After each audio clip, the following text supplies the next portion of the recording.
San Diego.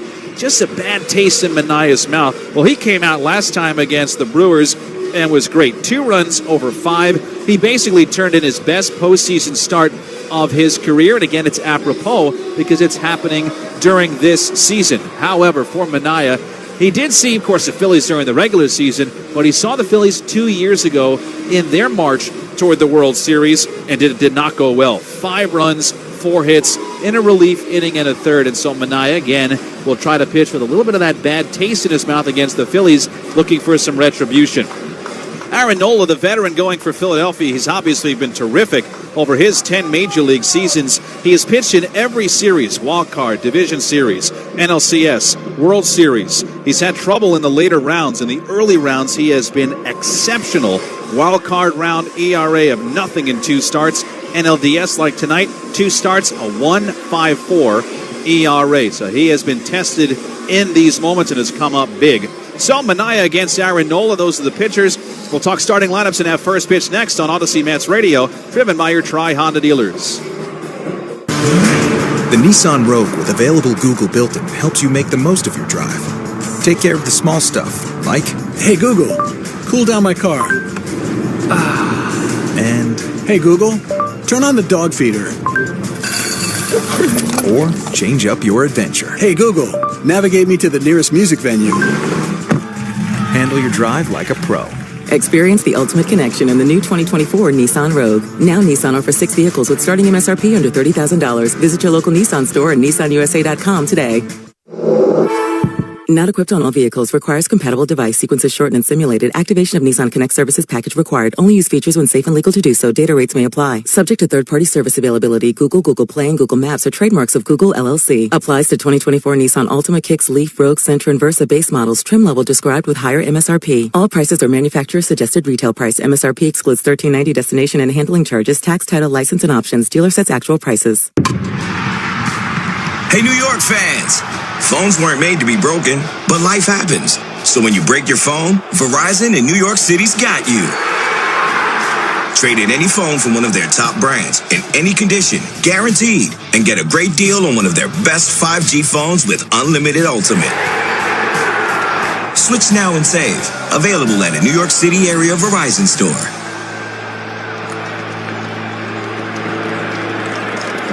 Hey Mets fans, Flagstar is bringing banking to the big leagues. Now we have even more accounts and services available from simple...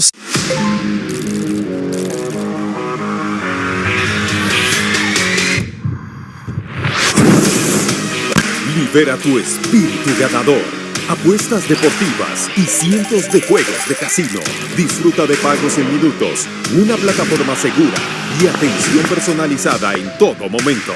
Pronostica, diviértete y lleva tu pasión al siguiente nivel. Betcris.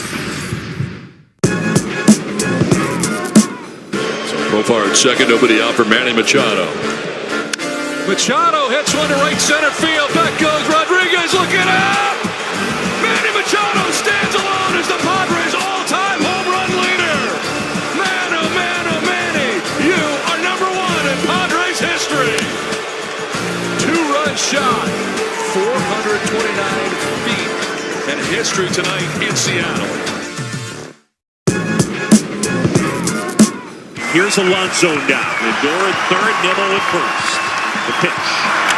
Swing and a ball drilled. Right field. Freeling back at the wall. Out of here! It's out of here! Alonso an opposite field home run, and the Mets have the lead. Alonso, the polar bear, takes Devin Williams deep. And here in the 9th, the comeback kids have done it again.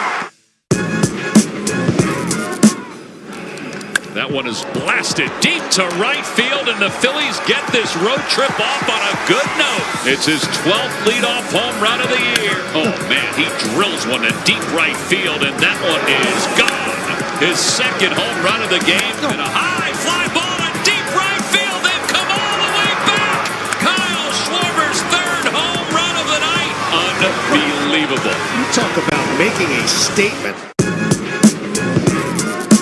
Pirates, no runs, no hits, 1 error. Swing and a miss, strike 3. Oh, showed it. 7 no-hit innings. Nate Pearson, the new pitcher on the mound, is a bouncer to short, fielded by Swanson. He'll throw to first to get him. 8 no-hit innings. Porter Hodge on the mound. Down to their last chance. Grounder to short. Dansby to first. There it is. A combined no-hitter for the Chicago Cubs.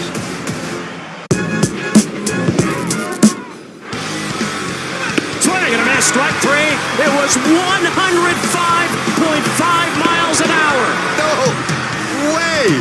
105.5! I can't believe my eyes. No, that's not even on the FM dial. That was unreal. I don't even know if I want to high-five him. He might knock you right into next week. Well, light your hand on fire at least. 105.5 punch out Tommy Edman.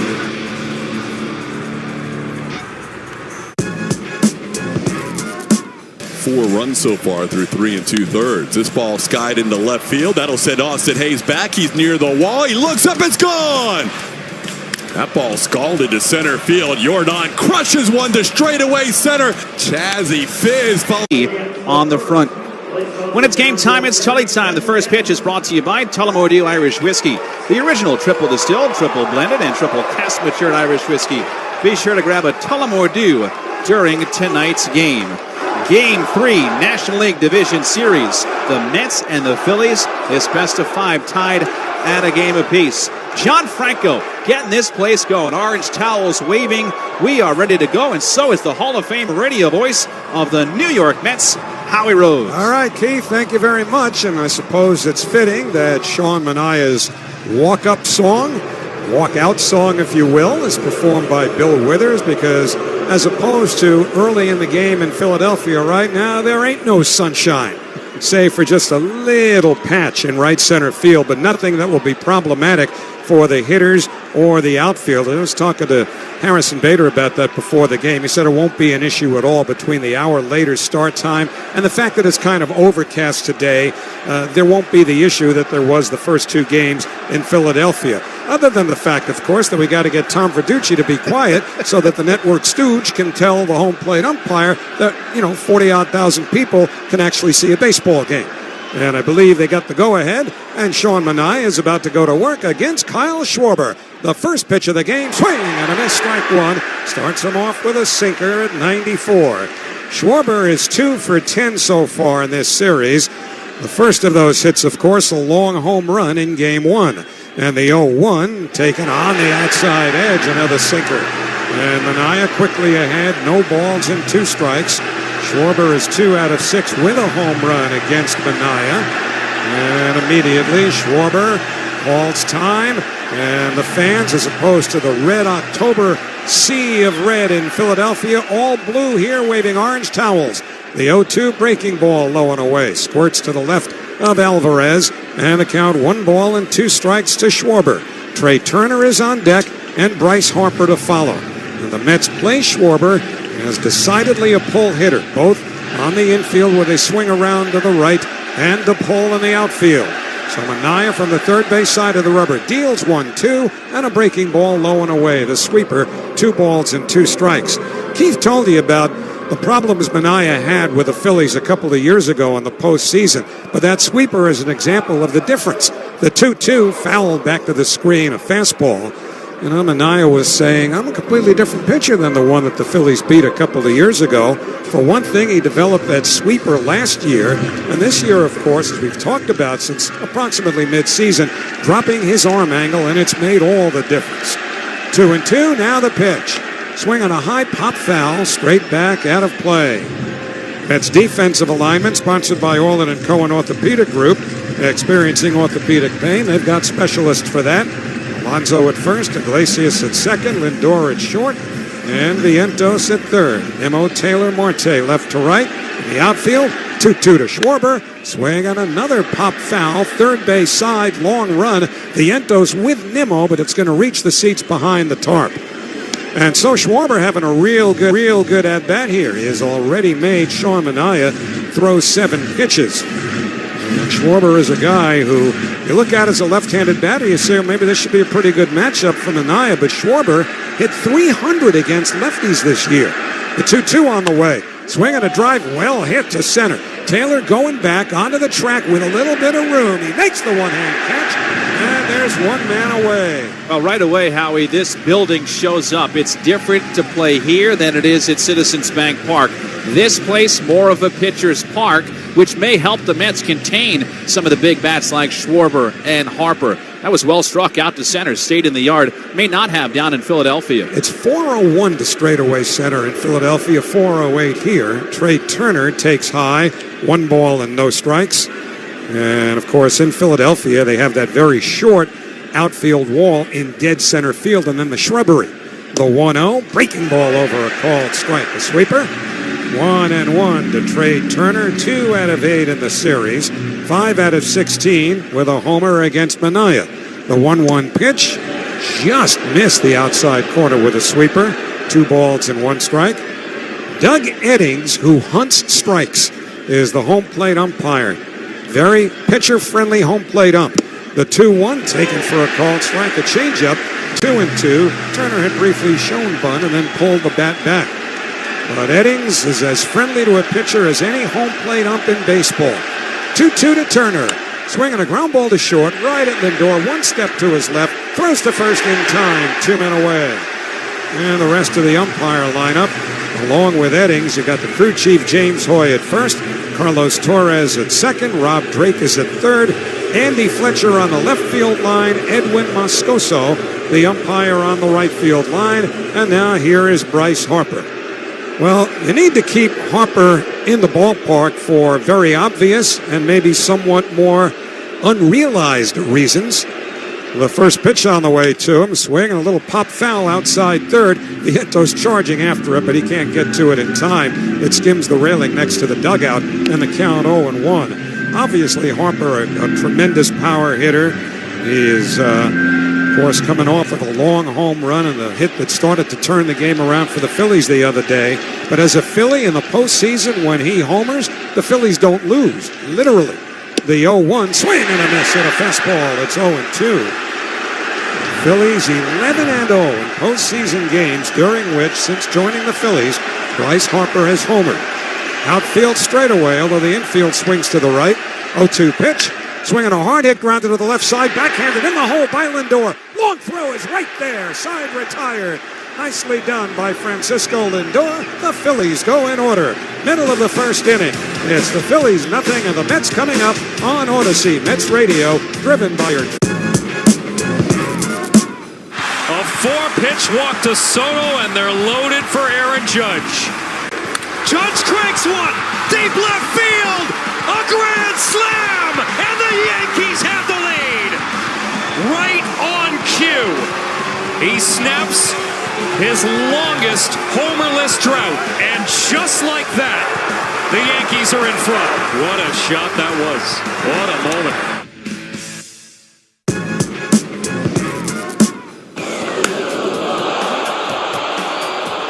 Hayes hits it deep to right center. Harris is back.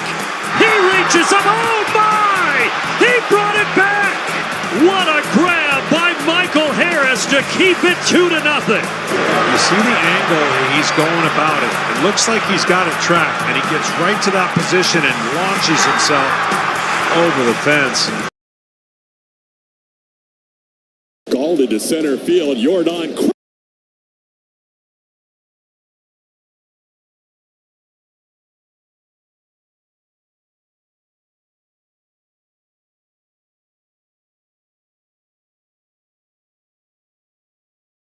rushes one to straightaway center. Chazzy Fizz followed up by Jordan.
Not going to worry about that. Well, what we can tell you is that we're coming to you live from the Bob Murphy broadcast booth, proudly presented by Bigelow Tea.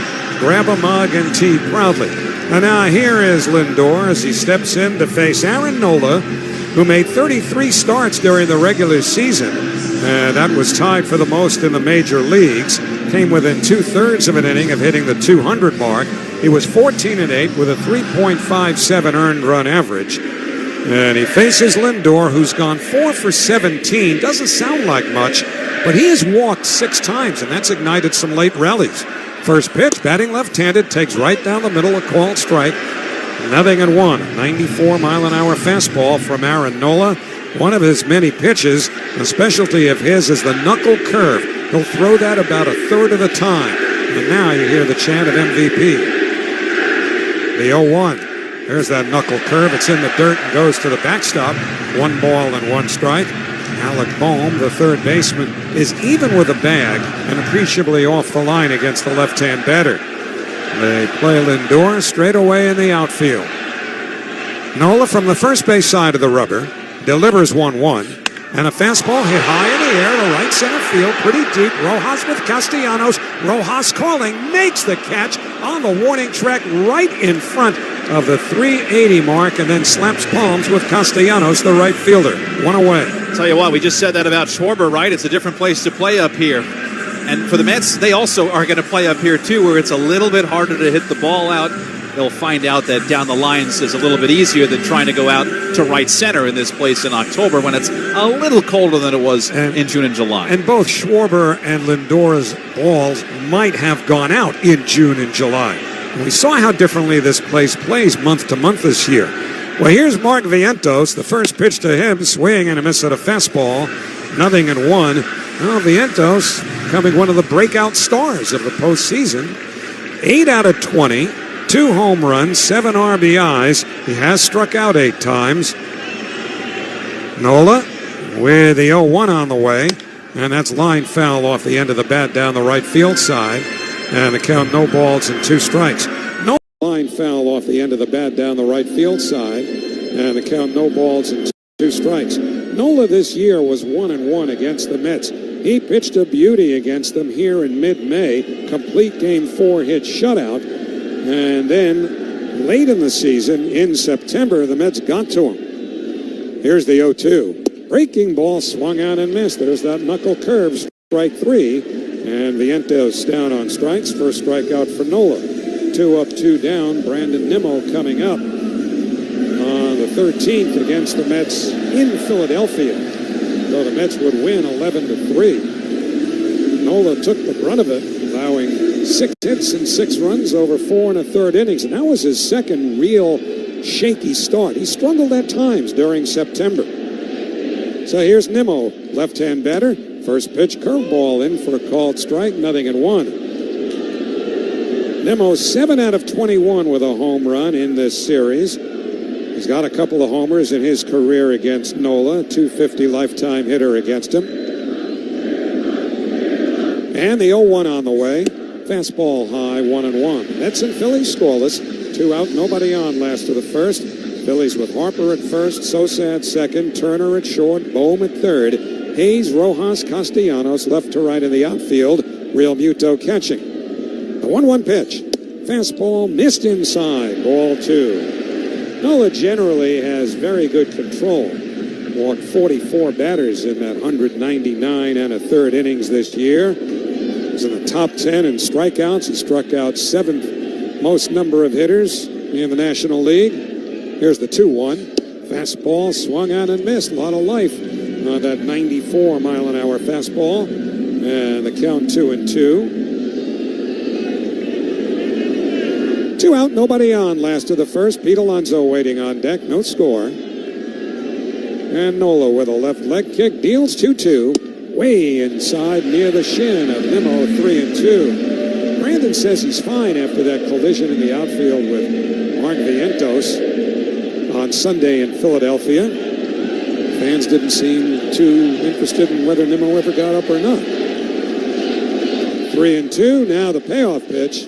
Brandon takes strike 3 called. A fastball on the inner half. And that retires. Almost looks like Brandon was looking for that knuckle curve. 2 strikeouts for Nola. The Mets go in order, and at the end of 1, the Phillies nothing, the Mets nothing.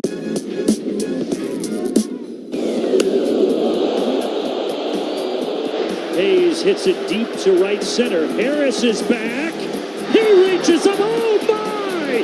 He brought it back. What a grab by Michael Harris to keep it 2-0. You see the angle he's going about it. It looks like he's got it tracked, and he gets right to that position and launches himself over the fence. He's like, really? And that will set the stage for Xavier Edwards. Selfishly looking for a single to complete the cycle. Towards short, Adames has it, gets rid of it quick, and he's safe! It's a single, and it's a cycle! The second ever cycle in Marlins franchise history belongs to Xavier Edwards. It took 30 years, a rise, and now Edwards.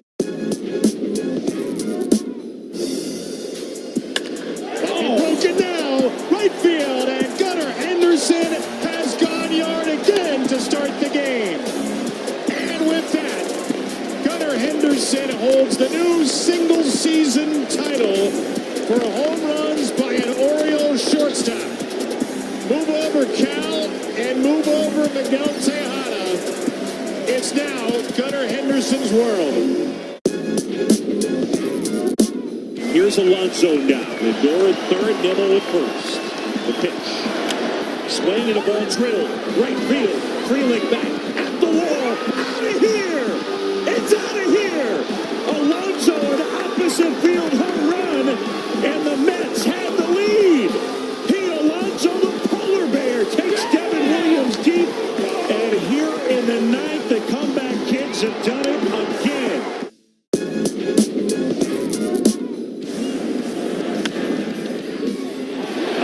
Play flagged down by Hoskins, leads over to Payam, save. We're tied up at 4. Vientos laces one the other way. It's a 2-run single for Vientos, and the Mets have a 6-4 lead. Grounds one through the right side. That's a base hit. J.D. Martinez off the bench knocks in 2, and the Mets have opened up an 8-4 lead. Payoff pitch. Are going to throw Jose Quintana against fellow lefty Ranger Suarez. I was going to mention that there's a good chance Severino starts game 5 if it goes to that, but it's not set in stone. There are some other people and angles in play. Nick Castellanos leads off the second, takes a breaking ball outside, ball 1, because one of the big questions before the game was where exactly does Kodai Senga fit in? 1-0 to Castellanos, driven in the air to deep right field. Back goes Marte. He'll have a play on the track, and he makes the catch while backpedaling in front of the Payson Cadillac Club. 1 away for the second straight inning, and the third straight half inning. A hitter leads off with a long morning track fly ball. And with 1 out, Alec Boehm will be the batter. Kodai Senga threw 31 pitches, and of course was piggybacked in game 1. Here's Boehm, right-hand batter, takes a breaking ball for a called strike, 0-1. So there are a lot of possibilities. David Peterson technically is in the bullpen for the Mets today, with Quintana ready to go tomorrow. 0-1 to Boehm, bouncing ball up the third base line, fair, backhanded by Vientos, long throw on one hop, he got him! Mark Vientos was in foul ground, his momentum taking him towards the Phillies dugout, and he threw across the body with every ounce of strength that he has on what is a strong throwing arm.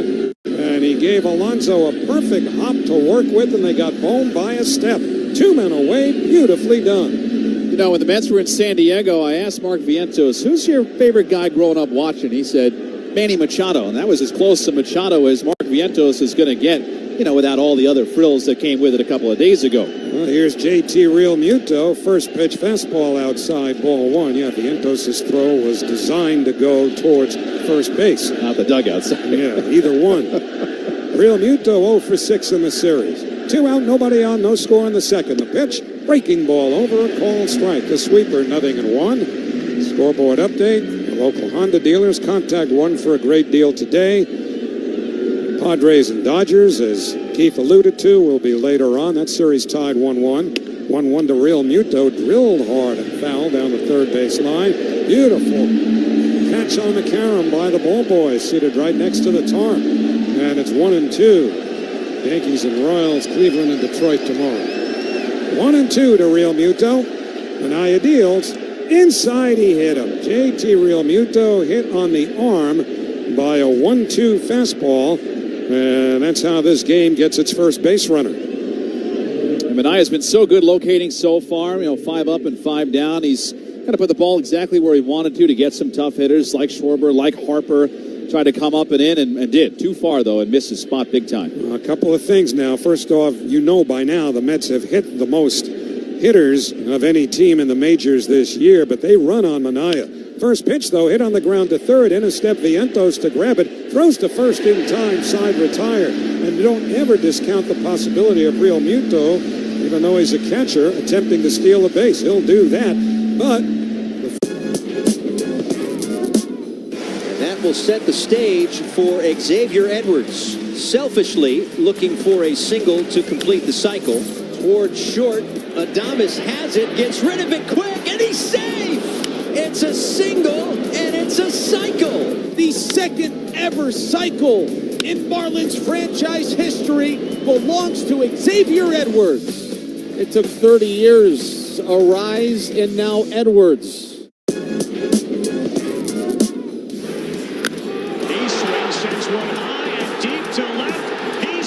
So are 44,000 others. Oh, what a start for the Padres as Tatis leaves the building, and this place is on its feet. Padres lead it 2-0. I'm telling you right now, Brandon Tatis did not wait. Saw the first pitch, and as soon as he hit it, he knew.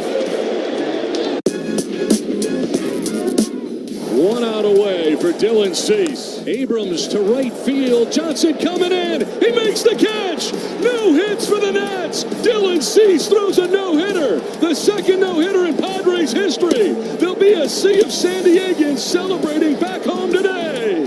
Dylan Cease has no-hit the Washington Nationals. On a rainy Thursday in D.C., the Padres will celebrate.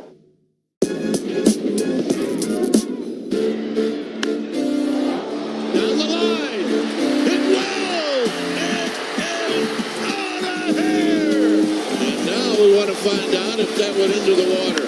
Because if it did, there's never been a right-handed hitter that has done it since this ballpark opened its doors in 2000. And they're telling us in the truck that he indeed did have a splash hit. And that is the first one ever by a right-handed hitter. A 4-pitch walk to Soto, and they're loaded for Aaron Judge. Judge cranks one. Deep left field. A grand slam, and the Yankees have the lead. Right on cue. He snaps his longest homerless drought, and just like that, the Yankees are in front. What a shot that was. What a moment.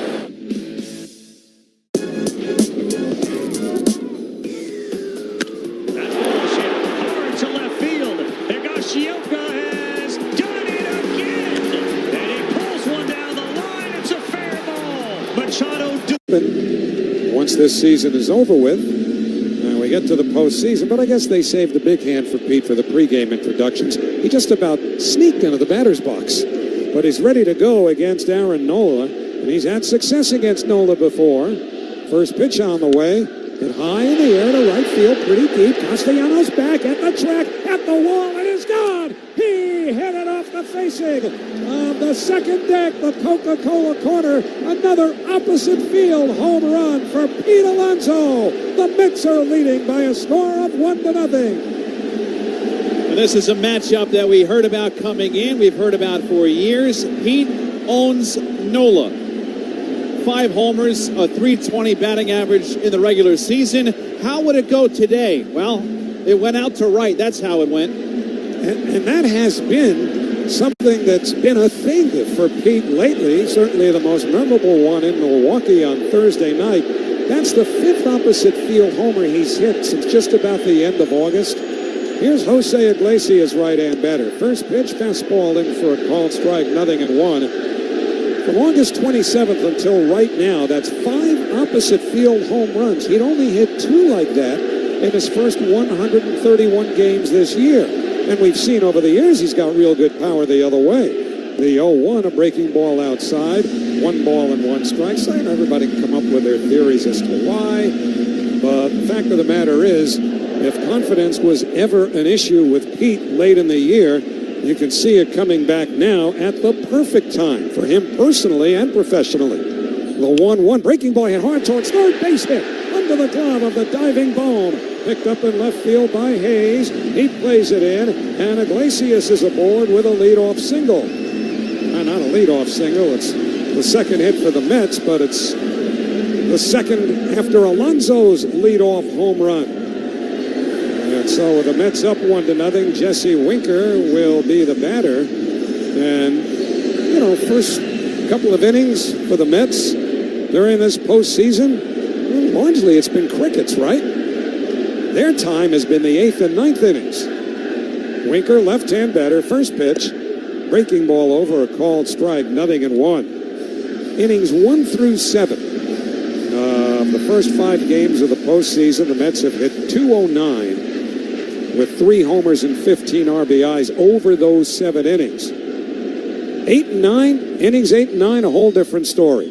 The 0-1, fastball hit deep to right field. This baby has a chance. It's back at the wall. Castellanos jumps. He makes the catch, then does it come out on the transfer? No. They say that the ball was not cleanly caught, and as he picks up and throws into second, Iglesias gets there in time. Now, the ball was hit by Winker into Castellanos' glove, and as he was retreating and made the catch, he bumped into the right field fence. So the question now is, did the ball get jarred because of the contact, or did he have it secured in the glove long enough so that it would be ruled that he dropped the ball on the transfer? And the whole reason that Iglesias had to wait to get to second base is because he couldn't take the leap of faith that it was going to be ruled a non-catch. James Hoy, the crew chief, just announced in stadium they're going to review this. I didn't hear if it was a Philly review or just simply a crew chief review. Truly watching this, Howie, I think Castellanos catches this ball, comes down with it in his glove, and then as he takes a step, drops the ball in the transfer. That's how I saw it. I can't believe the right field umpire, Edwin Moscoso, did not see it that way. He had a very close look down that right field line. But I think Castellanos makes this catch, and we'll see how, if they can review that he did, because it certainly looked like he was trying to get the ball out of his glove with his hand and fire in. The only thing I would say to refute that is that for the play to be complete, he basically has to be in complete control. In other words, he can't be stumbling around with that ball until it ultimately is ruled that he had it long enough and was in position to make a strong throw on a transfer. I kind of agree with you, but they may be thinking that as he hits the fence, he's kind of off balance and never was able to come close to planting his feet. And that may be the way they interpret that play as being incomplete. It's kind of a judgment call, and it's a tough way to, adjudicate this through a video review. And at the same time, too, you had basically Iglesias going towards second. He didn't know what to do, and then Winker came around first. He almost ran past Iglesias, but stopped. If you run past the guy in front of you, you're talking about outs on the base paths. But the Phillies, it looked like they had appealed to first to see if Winker did cross Iglesias' path. It looks like they also signaled that he did not, that was safe. So that was another part of the chaos in that play, with Winker kept running and Iglesias did not. So a lot to deliberate. I think that's why James Hoy is still on the line downtown. Here it comes. After review, the call in the field is overturned. It was a catch. The batter runner is out. The runner at second will be returned to first base. Philadelphia has both challenges. So they feel that he did get into suitable enough position, which would basically be called control, and that the ball came out on transfer. Yeah, it's the right call. I mean, I was just surprised Edwin Moscoso didn't see it that way down the line. It also happened so quickly. So that's one thing you have to do when you slow it down. When did he have the ball? When did he not?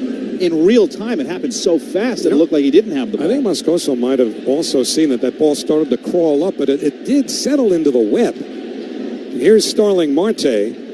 First pitch to him, swung on it high in the air to center field. Deep but playable. Rojas back. And he makes the catch. 2 men away. Iglesias had gone halfway. He'll go back to first. So 2 away. Mets leading 1-0. Let's pause for station identification. This is Odyssey Mets Radio on WHSQ and WCBS FM HD2, New York. Howie Rose, Keith Radd with you at Citi Field. Mets lead 1-0. An Alonso homer, Iglesias on at first, 2 out. Tyrone Taylor, the batter against Aaron Nola. One thing about the ruling on that I think you can take some comfort in, regardless of who you root for. Tyrone Taylor hits one down the left field line that's hooking foul and out of play, 0-1. I think as much as anything, the ruling was the result of common sense. I mean, he clearly caught the ball. The question is, how long did he have control? No, seriously. No, I'm laughing because I'm thinking of all the football reviews we've seen that we walk away going, what the heck is a catch anyway? Right. They got it right here. You're absolutely right. He caught it. It's just a matter of how far do you want to stretch that rubber band to make a claim that he didn't have control long enough. Pitch to Taylor, taken for a called strike, 0-2. You know, the Mets already have their first run of the game, sponsored by Sloman's Home Security. Real security powered by real people. Sloman's, the difference is human.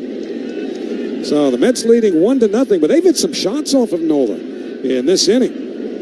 Taylor just 2 out of 16 in the postseason, and the 0-2 is taken high, 1 ball and 2 strikes. You're right about that. Lawson, that Winker deal, is that ball was crushed. We thought that was going out. Castellanos ends up making a beautiful play, but Nola's leaving some balls up, and the Mets are driving shots to the warning track. Funny thing is, when the Phillies got Castellanos, they figured he'd be a DH, not an outfielder. That's where Harper was until he hurt his elbow. The 1-2 to Taylor, swung on and missed strike 3. His follow-through taking him down to a knee as he was out in front of the knuckle curve, and the side is retired. But the Mets score a run on 2 hits, including an Alonso leadoff homer.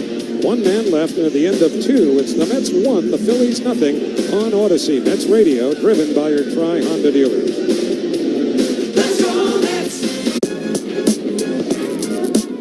1 out away for Dylan Cease. Abrams to right field. Johnson coming in. He makes the catch. No hits for the Nats. Dylan Cease throws a no-hitter. The second no-hitter in Padres history. There'll be a sea of San Diegans celebrating back home today. Dylan Cease has no-hit the Washington Nationals. On a rainy Thursday in D.C., the Padres will celebrate. So far at second, nobody out for Manny Machado. Machado hits one to right center field. Back goes Rodriguez looking up. Manny Machado stands alone as the Padres' all-time home run leader. Man, oh man, oh Manny, you are #1 in Padres history. 2-run shot, 429 feet, and history tonight in Seattle. The 1-2. That's in the air left field. That's trouble. Jankowski back. And a magic catch. Oh my goodness, what a grab.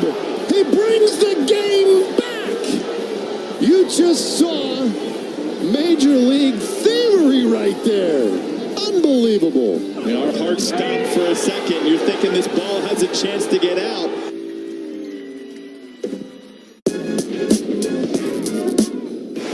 Will set the stage for Xavier Edwards. Selfishly looking for a single to complete the cycle. Towards short, Adames has it, gets rid of it quick, and he's safe! It's a single, and it's a cycle! The second ever cycle in Marlins franchise history belongs to Xavier Edwards. It took 30 years, a rise, and now Edwards.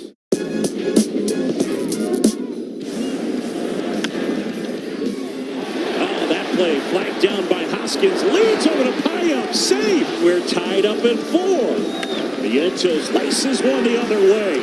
It's a 2-run single for Vientos, and the Mets have a 6-4 lead.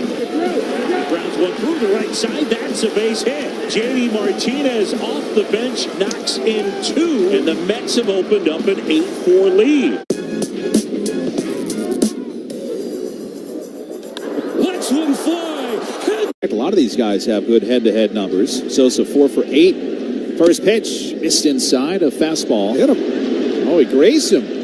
Sean Manaea pointed immediately into the Mets dugout to see if Carlos Mendoza wants to review this. Sosa immediately dropped his bat, and Carlos is saying no challenge. So you're right, it grazed him. So again, you have Manaea trying to command the inside corner to a righty. He hit Real Muto.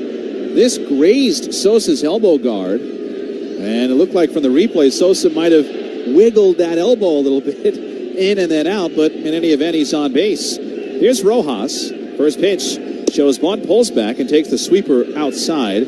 Ball 1. Rojas, the speedster, and so with a runner on now, Vientos has to come in at third, and Alonso has to stay home to hold the runner on. So will Rojas bunt here? Middle infielder's back. Pitch right down the middle, a fastball strike, and it's 1-1 on the 9-man Rojas.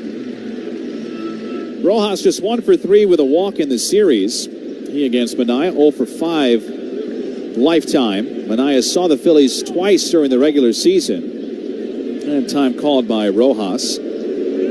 I saw them in London. That was a very, very not so great start for Sean Manaea, and a loss for the Mets, who came back to win that second game against Jose Alvarado. That was a big turning point for the Mets this year. A look at first, now the 1-1.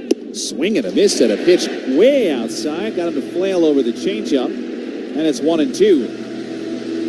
Now, last time for Manaea was his final home start, September the 21st. That's Saturday. He went 7 against these guys. 3 runs, 3 hits. 1-2. Outside again. Try the changeup. 2-2 on Rojas. 1-0 Mets, top 3. Kyle Schwarber on deck. Sosa stretches his lead off first. Alonso holding him on. Vientos back now at third with 2 strikes. Pitch. Swing and a miss. High heat. First strikeout for Manaea. Down goes Rojas. 1 away. So Rojas good to keep off the bases. Again, with the bat in his hands, 2 strikes, you eliminate the bunt. And Manaea eliminates it with 93 upstairs. That's the first Mets strikeout of the game, sponsored by Berkeley College. Take a swing at your future with one of our certificate or degree programs. Learn more at berkeleycollege.edu. So now Schwarber, 1-0 Mets. Pitch. Pumped across the outside corner, a sinker. Strike 1. Mets baseball brought to you by our local Honda dealers. Contact the dealer for a great deal today or visit tryhondadealers.com. Schwarber flew out to deep center his first time. Tyrone Taylor playing him to right center. 0-1. Wave and a miss, it a sweeper away. 0-2. And right now, Manaea against Schwarber, like he did in the first inning, and then Turner and Harper, he's just executing. Putting that sweeper to the outside corner where he wants it. Towels waving, and Schwarber feels the pressure, so he calls for time. The place is packed to the gills. You see this building over a full season, the ebbs and the flows of the attendance. Everybody is here tonight. Deep breath from Manaea. Runner at first, 1 out. 0-2. Missed up high with a fastball. 1 ball and 2 strikes.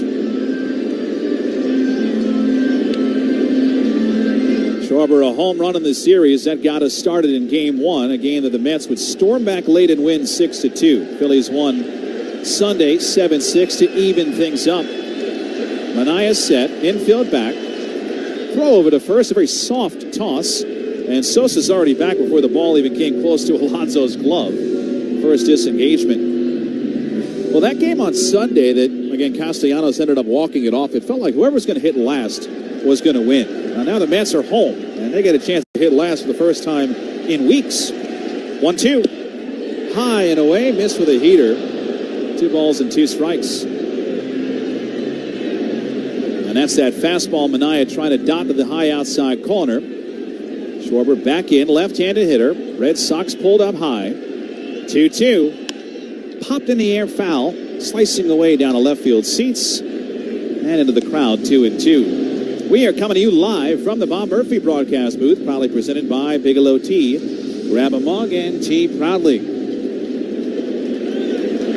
Alonso holding on Sosa at first, who hasn't even tried to bluff at all. Manaea keeping him close. Here to lefty is set.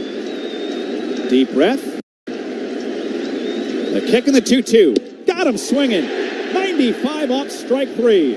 2 down in the third. Manaea is saving his best bullets for when he needs them here. Blowing away Rojas, blowing away Schwarber.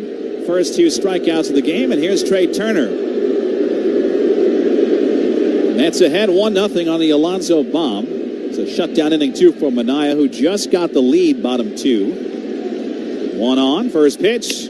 That's floated in the air, left field, base hit right in front of Nimmo, who cuts it off and fires in quickly. Sosa up to second, Turner on with a base hit. So first official hit for the Phillies. Their first 2 base runners were on hit by pitches, and now 2 are on for Bryce Harper.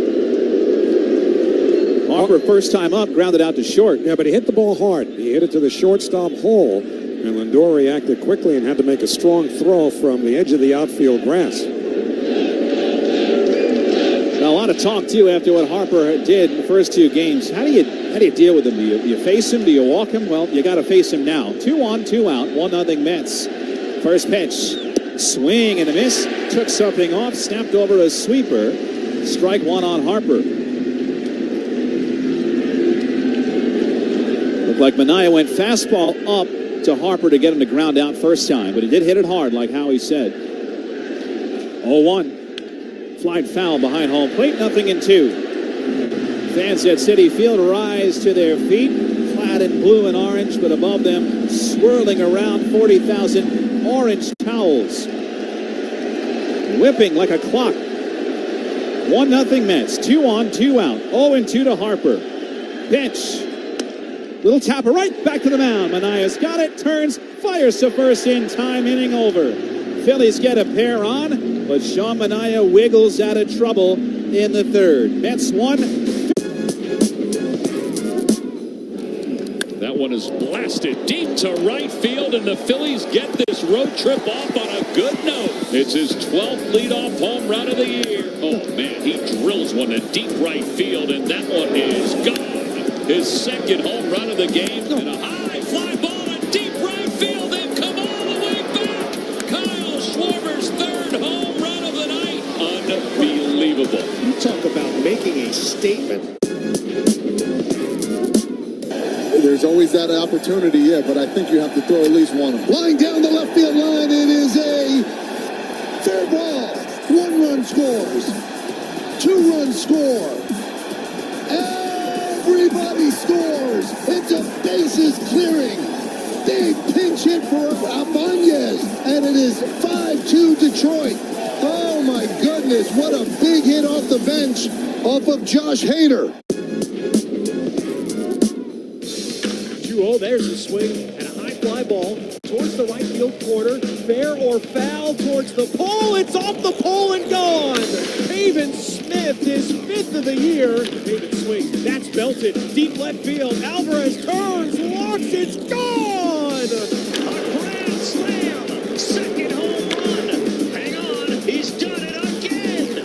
Pavin Smith, 3 homers. That's bullshit. Hard to left field. Higashioka has done it again. And he pulls one down the line. It's a fair ball. Machado delivers this time. It's 3-1 San Diego. Merrill, center field. Harris back. He can't get it. San Diego has opened it up here in the 2nd. They lead it 5-1. And what a shot from Merrill. There's a fly ball to right. And that is going to be way gone. Churio sends one out of here to make it 3-0. Jackson Churio with serious opposite field pop. Number 20 for the 20-year-old. Youngest player in MLB history to record 20-plus homers, 20-plus stolen bases. It's incredible. will set the stage for Xavier Edwards. Selfishly looking for a single to complete the cycle.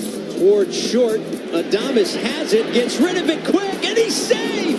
It's a single, and it's a cycle! The second ever cycle in Bar against a guy that they have seen 28 times in his career.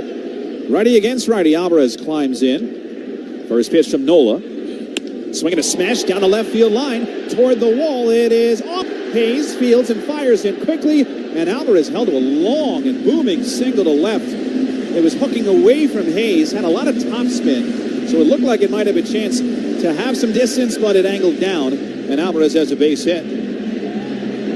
Hayes, a former Baltimore Oriole, a good, solid defender, and he played that carom perfectly and was in position to make a strong throw, and so no need for Alvarez to take any chances. Back to the top of the order, opening up the second time through. Here's Lindor, switch hitter batting left. Just missed a homer his first time. 1-0 New York. Pitch. Snaps in for a strike. 0-1. And once again, those booming chants of MVP for Lindor. And had his back not acted up at the end of the year, who knows how that would have finished with him and Ohtani. Here's the 0-1.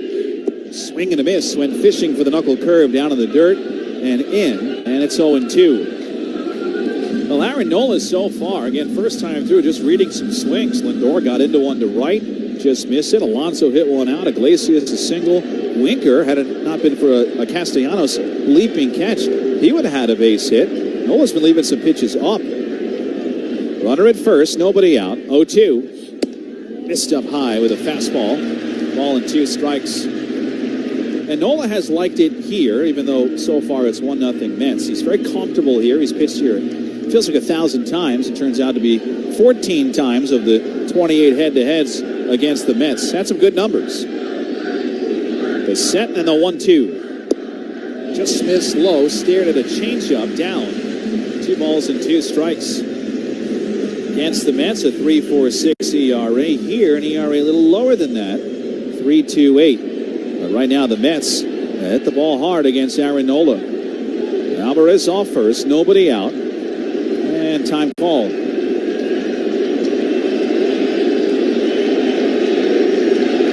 Nola reaches that right cleat,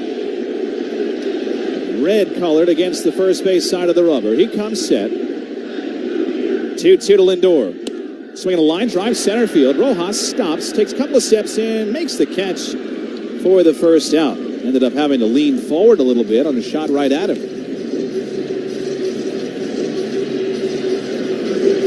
Mets 1, Phillies 0. Last of the third inning here in Game 3. And here's Mark Vientos. 1 on and 1 out. Vientos struck out his first time on a knuckle curve.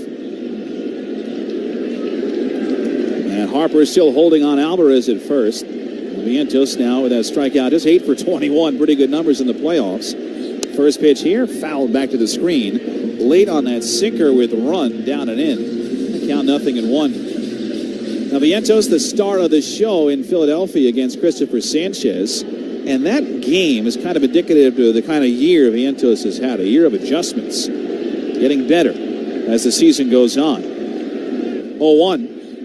That's lifted in the air. Shallow to medium depth left field. Hayes was in, now going back. Makes the catch for the second out. As a hanger. That was a hanger off the end of the bat. That had "crush me" written all over it.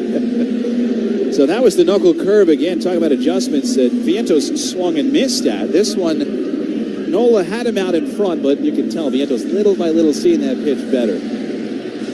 Just as long as I saw it better. You don't want to call them out before they go out, and that one was a fly ball to left. Anyway, 1-0 Mets over Philly. 1 on, 2 outs for Nimmo. Last of the third. Righty to the lefty. First toss. That's popped up behind home plate. Foul ground up the first base line. Here comes Harper. He makes the catch between home and the on-deck circle right behind home plate. Nimmo pops out. Side retired. No runs a hit. No errors. 1 left. 4th inning is next. Lindor gets under one to center field. Harris going back. It's back near the wall. And it's out of here. Linsanity again. From gripped with a 2-run homer, and the Mets go in front 8-7. Oh, wow! Oh, boy.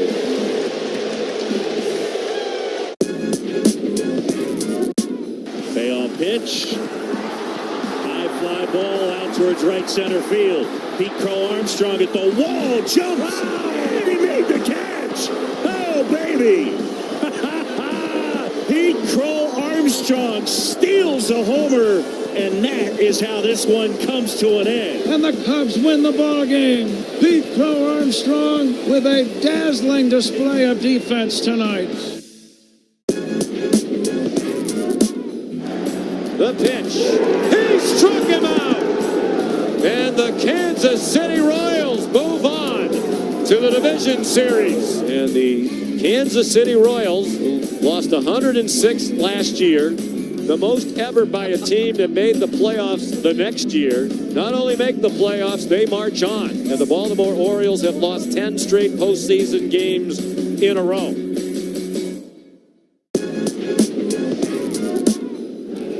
That one is blasted deep to right field, and the Phillies get this road trip off on a good note. It's his 12th leadoff home run of the year. Oh, man, he drills one to deep right field, and that one is gone. His second home run of the game, and a high fly ball to deep right field. They've come all the way back. Kyle Schwarber's third home run of the night. Unbelievable. You talk about making a statement. Pirates, no runs, no hits, 1 error. Swing and a miss, strike 3. Oh, Shota, 7 no-hit innings. Nate Pearson, the new pitcher on the mound, is a bouncer to short, fielded by Swanson. He'll throw to first to get him. 8 no-hit innings. Porter Hodge on the mound. Down to their last chance. Grounder to short. Dansby to first. Meanwhile, on the flip side, Sean Manaea, when he's gotten into trouble, it seems like it's because he's been his own worst enemy, hitting a couple of batters. But even with first and second, 2 outs, he got Bryce Harper to ground out. That's been the only real trouble building against Manaea for Philadelphia. So in this 4th inning, Castellanos, Bohm, and Real Muto bat 4, 5, and 6. This is the second time through. Castellanos, a right-handed hitter, keeps those hands high, softly wagging that bat. First pitch, swinging a poke foul, pulled down the third base side, pops up off the tarp, off the netting, and out in the left field where Brandon Nimmo goes to pick it up and becomes best friends with a sea of arms, waving his way and foul ground down that third base line. And again, that is the key today. This place is packed to the gills. It's not just the fans in the seats, but everywhere else in the concourse and the Shea Bridge where they've gathered. 0-1. Reached for, caught on a miss, sweeper down, and it's 0-2. They've sold standing room here tonight. I would love to see who the crowd figure is going to be. It's been some big crowds. You know, that last Mets home game against the Phillies, the Sunday night game where they beat Zach Wheeler. It was a big crowd. This is going to trump that, no doubt. 0-2 on Castellanos. Pitch. Just missed outside, 93 away. That's a ball and 2 strikes.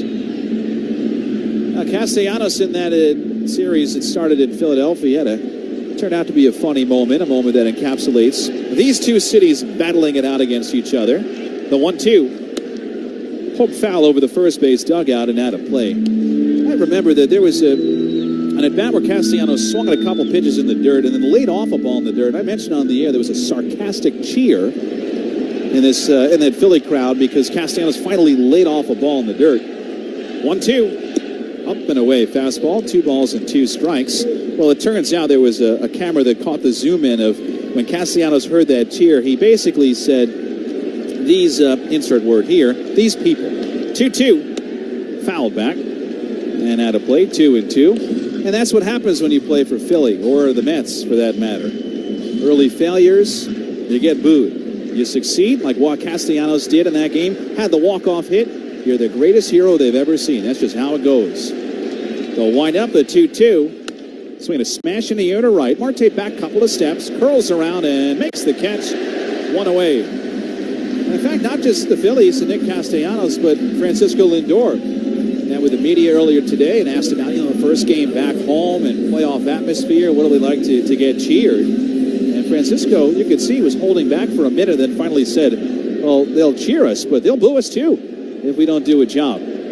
that's what makes this rivalry so great. Here's Alec Bohm, 1-0 Mets, top 4. Pitch from Manaea. Swing a line drive, right center field. That'll split the outfielders. Head toward the wall. One hops the fence. Taylor fields quickly, firing towards second. Bohm on the run, the throw, the tag. He's out at second base. What a throw. What a tag. Bohm out at second, 2 down in the 4th. Taylor hooks up with Lindor. What a play by the Mets. Well, that's 2 balls that have been hit off the outfield walls. Alvarez hit one to start the 3rd. Austin Hayes, the left fielder, played the carom so cleanly. Alvarez held on at first. Here, Taylor got a good hop, barehanded it, made a strong throw, and Lindor was able to get the tag on the shoulder of Bohm before Bohm's feet reached second base. Lindor at the end held the glove with the ball up, pointed at Tyrone Taylor, who was on the warning track watching. What a throw. Here's Real Muto. Manaea's first pitch outside with ball 1. Mets 1, Phillies nothing, top 4. Winner of this game will have a big series advantage. We're tied at a game apiece in this best of 5. The 1-0. This low with a sweeper. 2 balls and no strikes. Were they just chanting MVP? I mean, it was a nice tag and all, but Taylor's the guy's name they should be chanting. Great bare hand play of the carom and then the strong throw. Yeah, there are 2 numbers in that relay, 8 and then 6. The 2-0. Swing and a miss. Good changeup down. 2-1. And by the way, the winner of these 1-1 ties in Game 3 of the Division Series, historically, you win this game 45-17. The record to win the whole series. That's why this is such a pivotal game. 2-1. Rolled over, foul down 3rd, 2-2. That was a sweeper that came in at 74 miles an hour. Sponsored by Spectrum, a connection built for everywhere. That's Life Unlimited. That's Spectrum. Now Muto calls for his time. Talking now to Doug Eddings, the home plate umpire, who has his hand raised to signal the time. And all the while, 45,000 plus around him, standing, swirling towels. 2 outs, 2 strikes. Base is clear. Manaea rocks and deals. Bounce foul down 3rd. Right between Dusty Wathan, the third base coach, and Mark Vientos, who's kind of hugging and guarding that third baseline against Real Muto. Bright white painted chalk down both of the lines here at Citi Field. It's still so loud, too, that just watching Vientos, who has a pitch comm in his hat, he has to hold his right hand flush and flat against his right ear just to hear that thing reverberate, find out what pitch is coming. Manaea chewing that gum. Hand in glove, has his sign. 2-2. Outside and low, tried the change up, and the count full on Real Muto. The last time up, or one off the shoulder, the front shoulder. Manaea pelted him with a fastball. Mets 1, Phillies nothing, top 4. Infield, back, outfield, around toward right. Payoff. Popped him up.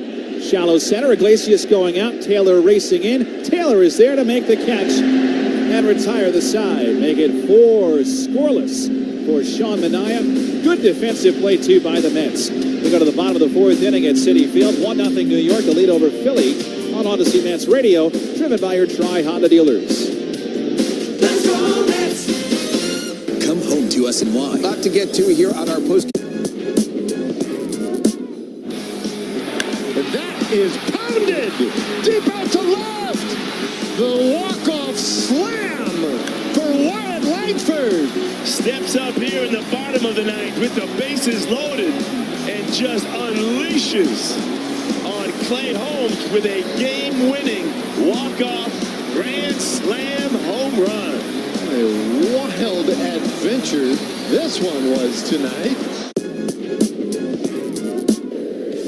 Lawrence Butler time. He gets a hold of one early, and this ball's gonna fly on out. The growth he's seen over Butler. This one hit hard towards center field, and right on cue, Lawrence Butler adds another. Including his last save opportunity. That ball is belted. Lawrence Butler does it again. Oh my God! All tied up in the Queen City.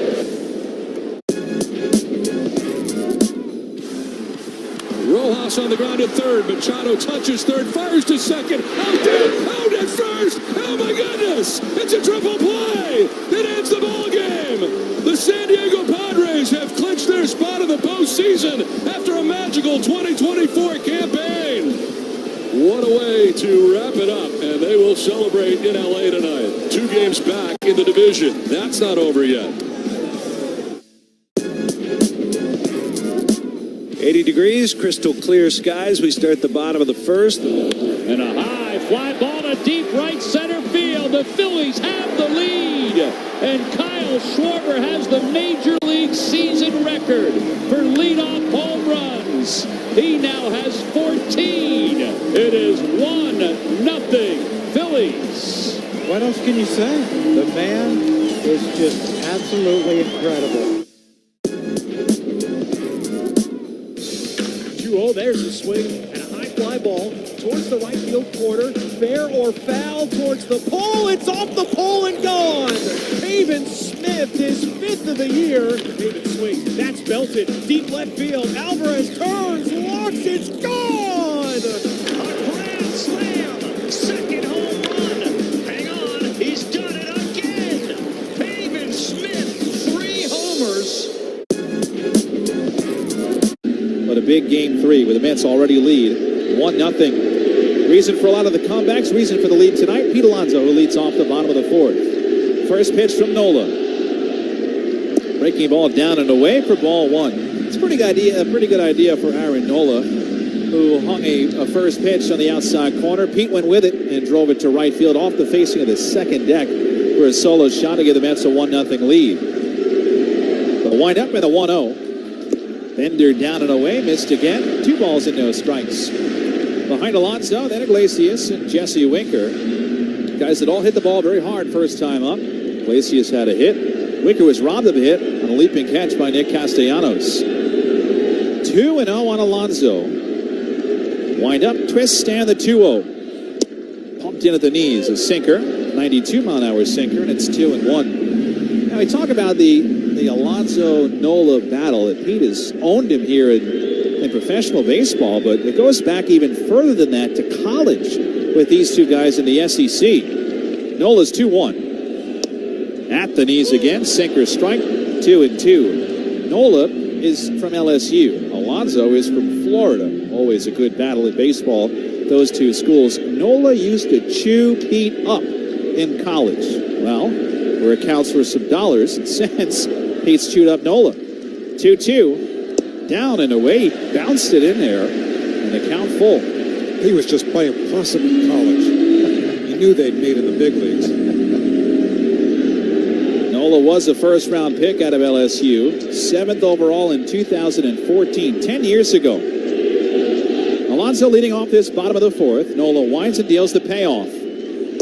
Got him, looking at the knees, strike 3. Alonso took a step toward first, and then realized Eddings had called that strike 3, and now moseys his way back to the dugout. And as he walks back, pointed a little bit low, thinking, no, that's a little bit low, is it not, Doug? But Alonso strikes out. As we said at the very beginning of the game, Doug Eddings, for a home plate umpire, is a strike hunter, and not coincidentally, there's not been a walk yet in this game. Here's Jose Iglesias. 1-0 Mets, last of the 4th. Base is clear, righty to righty, first pitch from Nola. Dots the inside corner. Sinker, strike 1. And Nola has that windup, comes out to the 3/4 slot, which means he gets a lot of run on that sinker, which leads, he hopes, to a lot of ground balls. He has a little bit of a funky windup. He has a double kick in his windup. The 0-1. Just missed, bending to the outside corner. A cutter. 1 ball and 1 strike. Haven't heard this in a while. Used to be for Jose Reyes. Giving him the Jose treatment here for Candelita, OMG. He's had a lot of names this year. The 1-1. Just missed high and outside. 2 balls and a strike. I have seen Jose Reyes on social kind of getting loud as a former Met and now a Mets fan. I don't know if he's here today or coming, but I feel like I saw something that said Reyes would be around town these 2 days. The Mets are playing game 3 and 4. Nola's 2-1. Broken bat flare right back to the mound. Caught by Nola on a line out, 2 down. Jammed him, and Iglesias fisted right toward the mound. So 2 up and 2 down for Nola. And here's Winker. Scoreboard update brought to you by the New York Lottery. Play the new scratch-off games for your chance to win. Gambling problem, call 1-877-8-HOPE-NY. Just one other game later today.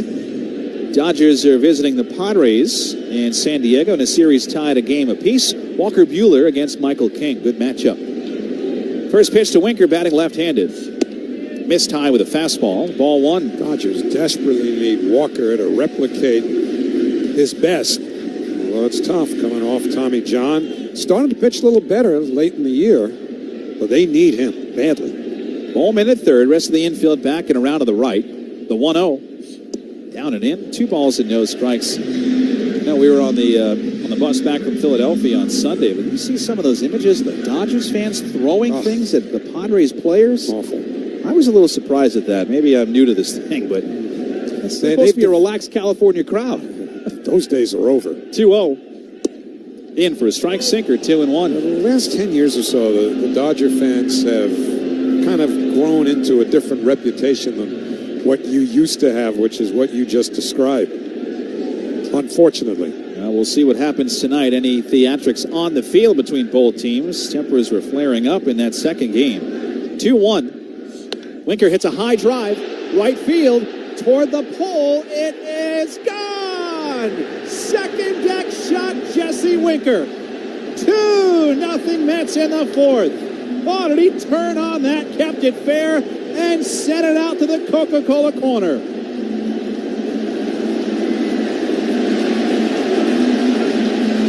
Winker rounding third, pounding his chest as he steps on home plate, hair flapping up and down under that blue helmet. The Mets have really hit Nola. It's only 2-0, but a lot of these Mets hitters have made some good contact. That's the second one Winker has hit hard.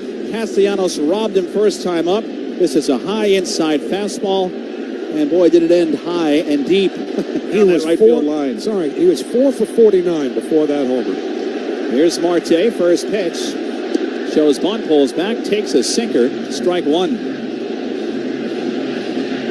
Jesse Winker coming over from the Washington Nationals. What a story he's had this year. A Mets friendly enemy, and now one of the Mets. And this crowd loves him. 0-1. Down and away with a knuckle curve. 1 ball and 1 strike. By the way, in the American League series both continue tomorrow. Yanks in Kansas City. Series tied at a game apiece. Same deal. 1-1 tie. Cleveland and Detroit. Had a comeback for the Tigers yesterday. Call it a comeback. It was scoreless. They had a home run off Emmanuel Clase. That doesn't happen. 1-1. Marte swings over the curve. Down and out. And it's 1-2. Yankees will throw Clark Schmidt tomorrow against an old friend, Seth Lugo, for Kansas City, pitching big games in the playoffs for a different team, the Royals. 1-2 on Marte. Nola leans back and fires. Down and away with a knuckle curve. 2 balls and 2 strikes. The Winker home run went just 399 feet, but lefty swings in this park, second deck, right field. It just looks so pretty. Out to right. Yeah, you don't see a lot of the Mets go that way, even though they have a couple of lefties up and down the lineup. 2-2 to Marte. Swing and a miss. Went after a bad knuckle curve down and away. So Nola strikes out Marte. But Winker strikes for another Mets home run. Solo shot to right. Mets ahead 2-0 over Philadelphia. Going to the 5th on Odyssey Mets Radio, driven by your Tri-Honda dealers. Let's go Mets! It's the perfect time to replace your boiler and water heater with a new Peerless Boiler and Pavilion Tankless Water Heater. Visit peerlessboilers.com for...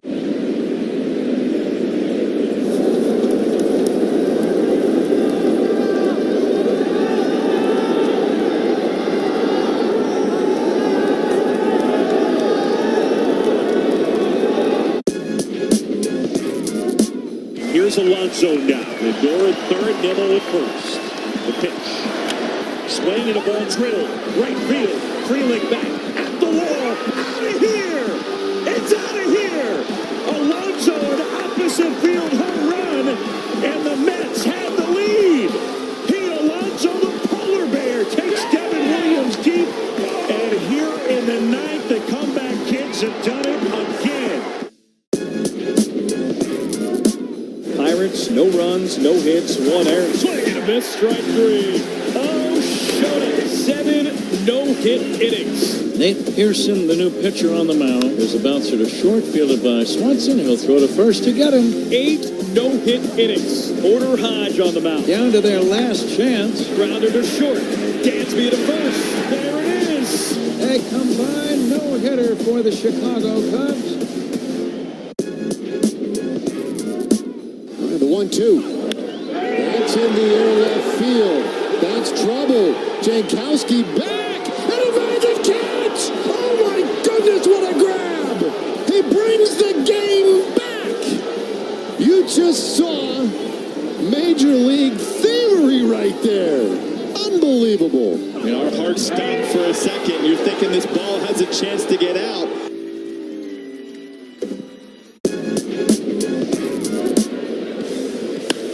There's a fly ball to right.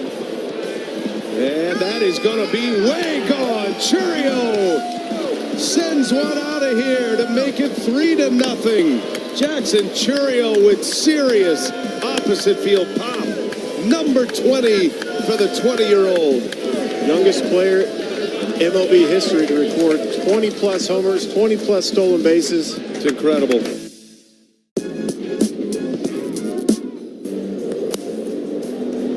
High fly ball, a pop-up really, down the right field line in foul territory. Oh, what an effort by Jimenez as he goes flat. Austin Hayes, one nice defensive play, also grounded to third. And then Sosa, and then Rojas. Manaea has allowed 2 hits. He's thrown 56 pitches through 4. No problem there. And the first one, a breaking ball in for a called strike. A sweeper on the inside corner to Hayes. And the count, no balls and 1 strike. Hayes has a homer in 4 trips against Manaea, including tonight's ground ball out. And the 0-1 waved at and missed a fastball.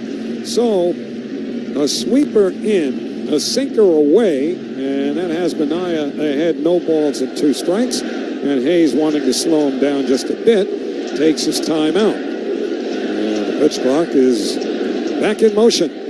Manaea from the third base side of the rubber. Right leg kick, the 0-2 pitch. Swing and a miss, strike 3. Went away with a changeup. So the sweeper in, the sinker away, the changeup away. That's what you call pitching. And Manaea has his 3rd strikeout. 1 away, and Edmundo Sosa coming up. Sorry, Hal. He's just mixing pitches nicely, and you can tell because the Phillies, again, if they get a hit, great. Manaea settles in, getting batters other ways. Sosa, right-hand batter. First pitch, fastball over a called strike. 0-1. As we come to you live from the Bigelow Tea broadcast booth, proudly presented by Bigelow Tea in honor of Bob Murphy. Grab a mug and tea proudly. The 0-1 swing and a foul straight down at home plate. And the count 0-2. Sosa was grazed by a pitch his first time up. Manaea has hit 2 batters in this game. He got Real Muto on the elbow with 2 out in the second. And just barely got a piece of Sosa leading off the third. 0-2. Sosa, the former St. Louis Cardinal, right-hand batter. Manaea's pitch. Swing and a miss, strike 3. Again, change up away. And Manaea has his 4th strikeout. So 2 away. The number 9 hitter, Johan Rojas, is coming up.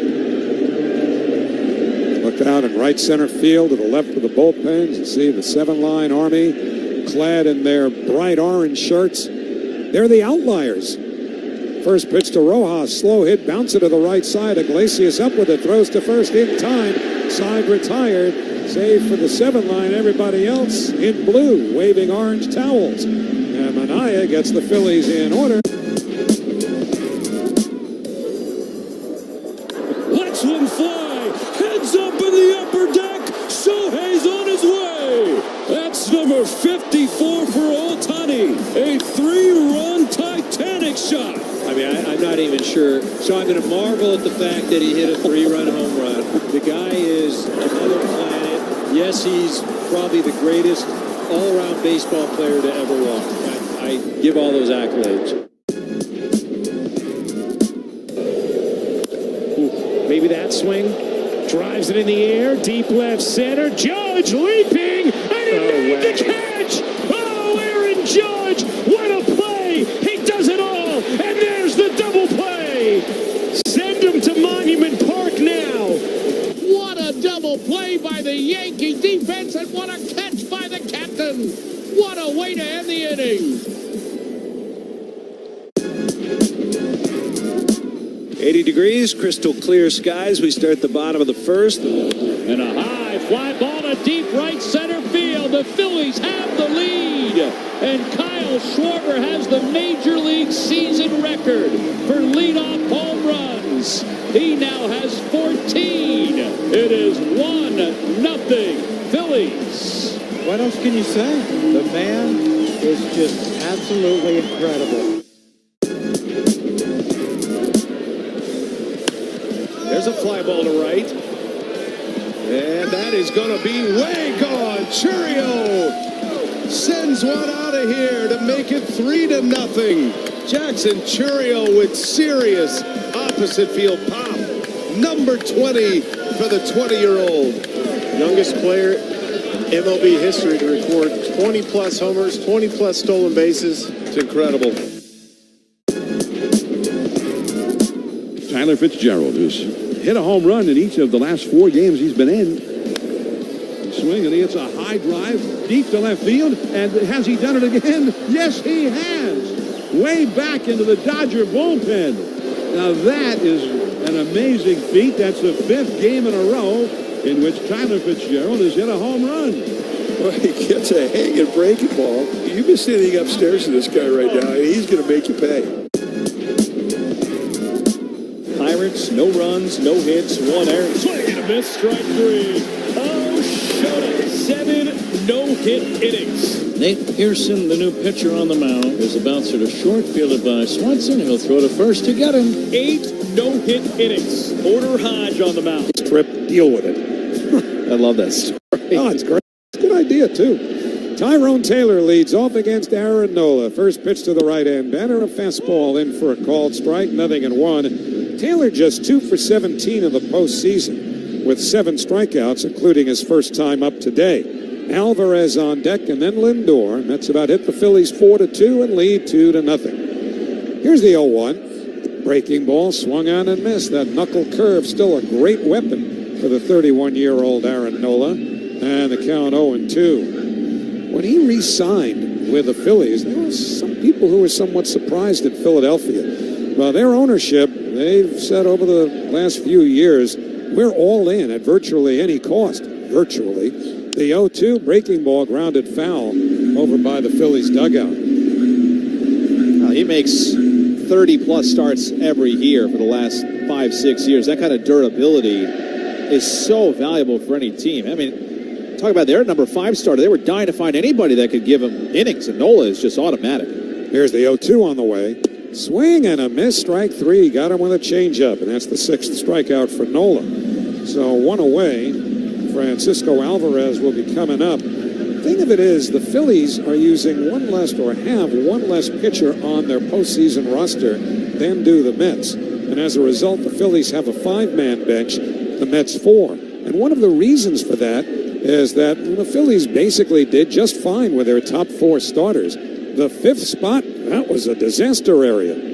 Here's Alvarez, first pitch on the outside corner, a sinker, 0-1. So they just have a 12-man staff, which is suitable when you've got 3 workhorses like Wheeler and Sanchez and Nola. And they've got Ranger Suarez to go tomorrow, who had a great start and not as good a finish. The 0-1, breaking ball low and away, 1 ball and 1 strike. Suarez, though, a left-hander, and he can be tough. It's just a little bit above 500 against the lefties.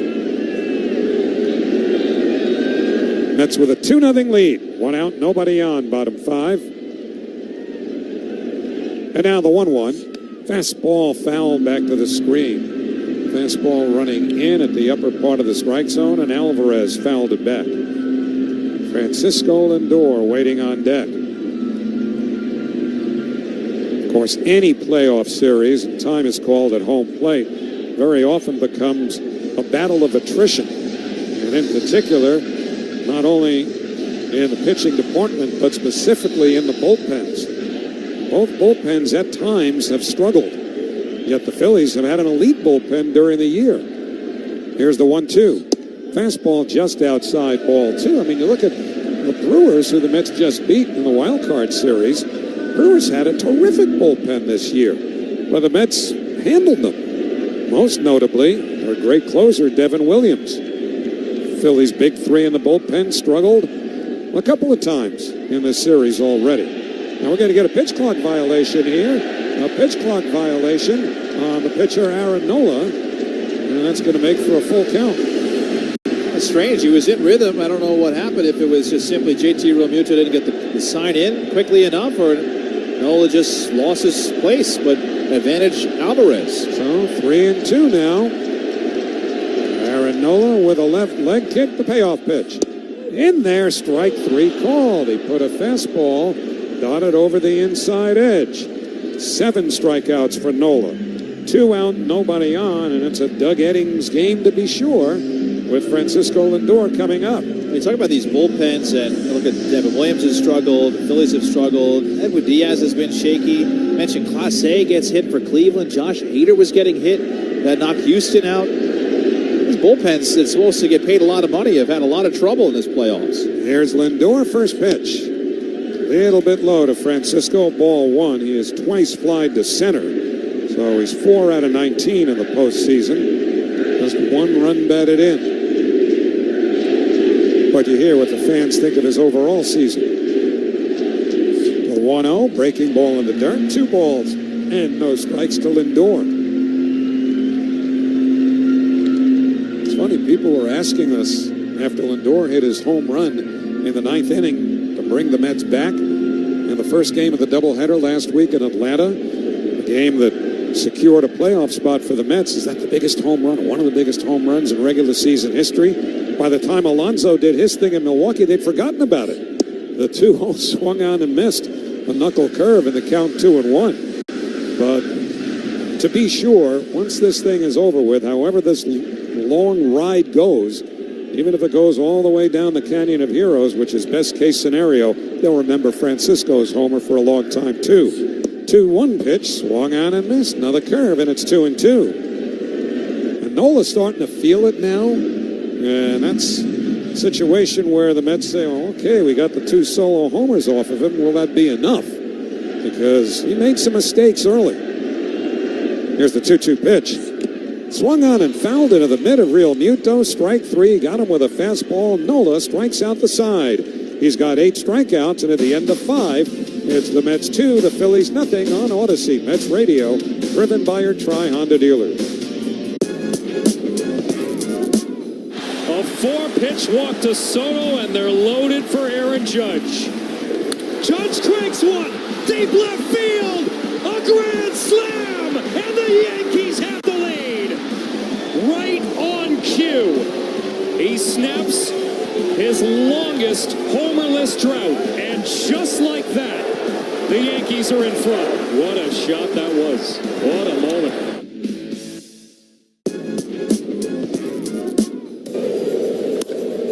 Maybe that swing. Drives it in the air. Deep left center. Judge leaping. And he made the catch. Oh, Aaron Judge. What a play. He does it all. And there's the double play. Send him to Monument Park now. What a double play by the Yankee defense. And what a catch by the captain. What a way to end the inning.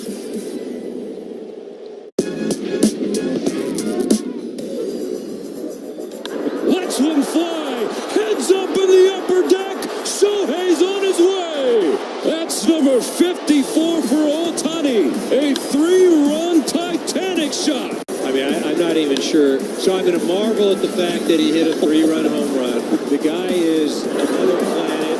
Yes, he's probably the greatest all-around baseball player to ever walk. I give all those accolades.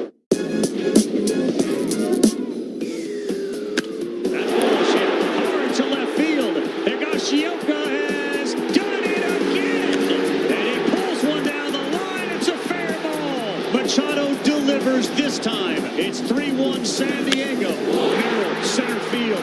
Harris back. He can't get it. San Diego has opened it up here in the second. They lead it 5-1. And what a shot from Merrill. glad to see Luis wanted to hit. Yeah, I can't see him sitting out. Is this going to Get in there. Get in there. It will. Same where the other went the other night. Two of them. He had a double and a triple on that same spot the other night. And he's got himself a double here to lead it off. And look at his teammates. I think his teammates know as well. They want that ball. Get that ball back in. It's worth another look. Change up and away to the pull side.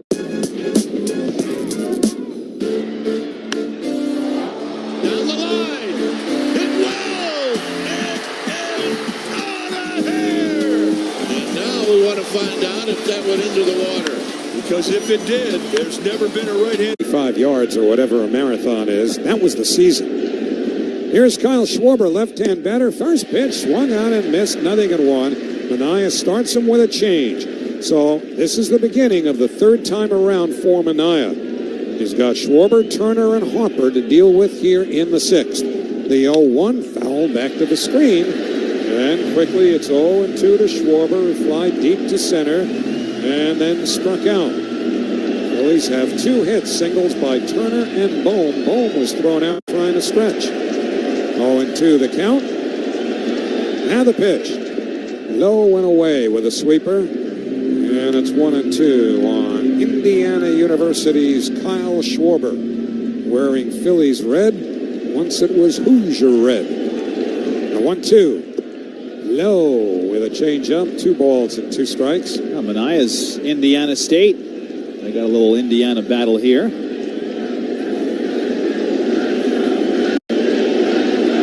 Isaiah Thomas against Larry Bird, I guess. 2-2 to Schwarber. Now the pitch. Fastball! Somewhere, 3-2. I guess it was just outside. Doug Eddings, as you said, loves strikes, but this one, hard to call it a strike. Up and away, just off by about 2 balls. So 3-2 to Schwarber. Here's the pitch. And it's low, ball 4. And there's the first walk of the game. As Manaea walked Schwarber, he was ahead of him. That sound familiar? That's kind of how the Mets have made their living lately. A lot of 0-2 hits. Here it was 0-2, and Manaea lost him to a base on balls. Third time through now, so you have to think of creative ways to get guys out different than the way you did it the first 2 times. That's what makes this so tough. Trea Turner, 1 for 2. Right-hand batter. First pitch, shows bunt, pulls back, takes high, throw down to first by Alvarez, not nearly in time. Alonso had to release the bag and get into foul territory astride just to catch it. Turner, 3 out of 10 in the series. 2-0 New York. Turner's the tying run at the plate. The pitch, swing and a miss at a changeup. 1 ball and 1 strike. Bryce Harper, like Turner, former Washington Nationals. Harper's on deck. 1-1 to Turner. The pitch. In tight, nearly nicked him in the leg with a sweeper. And it's 2-1, and the Mets are not going to wait long. Reed Garrett is getting up. Harper is on deck, and then all right-handed hitters. 2-1 the count. Manaea sets at the belt. Here's the pitch. Upstairs, ball 3. So after getting ahead of Schwarber, 0-2, 4 straight balls. Now 3-1 to Turner. With Harper on deck, Turner's got a chance to get a really good pitch to hit here. This is a dangerous pitch. 3-1, Manaea deals. Way upstairs, ball 4, high and away. And Jeremy Hefner, the pitching coach, is going to trot slowly to the mound. Buy a little time for Garrett in the bullpen, because this may be the last batter for Manaea. And while they talk, we'll pause for station identification. This is Odyssey Mets Radio on WHSQ and WCBS-FM HD2, New York. Howie Rose, Keith Rad, with you at Citi Field. Mets fans, when it comes to heating efficiency, Peerless Boilers and Pavilion Tankless Water Heaters are in a league of their own. So go to peerlessboilers.com for more info. And remember, Peerless Boilers are the world's best built boilers. What do you think about momentum swings in the course of a game? Phillies pitcher Aaron Nola gave up a lot of long fly balls, including a couple of home runs early in the game. Just came back to strike out the side at the bottom of the 5th. Top of the Phillies order now have drawn 2 straight walks. Don't know if there's cause and effect. But what we do know is this is a crossroads of sorts. as Bryce Harper steps in. Left-hand batter, he's 0 for 2. First pitch, swing and a miss at a changeup. Nothing and 1. Terrifying. Every single time this guy takes a swing, the earth quakes. Well, it had a lot of the plate, but it had its desired effect because Harper was out in front. 0-1 the count. Now the pitch. Swing and a miss at a sweeper. It's 0-2. And so Manaea, for the second of the 3 at-bats that he's faced in this inning, has an 0-2 count. Harper calls time, and the fans come to their feet, waving their orange towels. 2-0 Mets. Schwarber at second, Turner at first, 1 out in the 6th. Last time Manaea tried to put away Harper, tried to go up with a fastball. If you do that, you got to get it up. Here's the 0-2. Swing and a miss, strike 3. Went with a sweeper instead. And on 3 pitches, Bryce Harper strikes out. 1 man away. Well, now the parade of right-hand hitters begins. Nick Castellanos, who's 0 for 2, having flied out twice, will be the batter here. And he's hit Manaea well before. Even with the 2 fly ball outs today, he's 5 for 17 with 3 homers against him. Manaea now with 5 strikeouts. 1 out here. First pitch, swing on a pop foul, straight back out of play, 0-1. And for what it's going to amount to at this point, Sean Manaea can just air it out now because in all likelihood, this will be his last inning. He's trying to get through it. The Mets lead 2-0. Schwarber at second, Turner at first, 1 out. The 0-1 to Castellanos. Swing on a foul, back to the screen. Came in with a fastball at 93.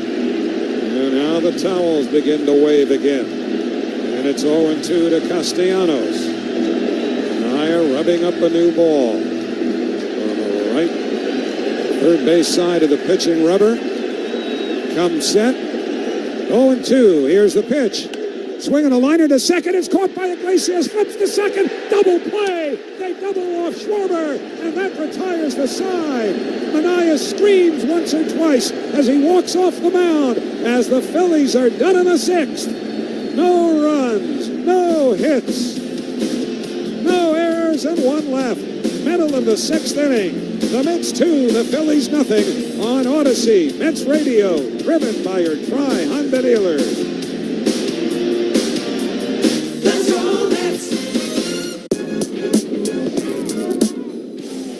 Lindor gets under one to center field. Harris going back. It's back near the wall. And it's out of here. Linsanity again. Francisco Lindor flips the script with a 2-run homer. And the Mets go in front 8-7. Oh, wow. Oh, boy.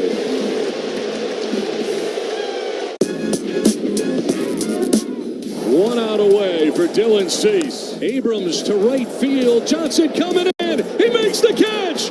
No hits for the Nats. Dylan Cease throws a no-hitter. The second no-hitter in Padres history. There'll be a sea of San Diegans celebrating back home today.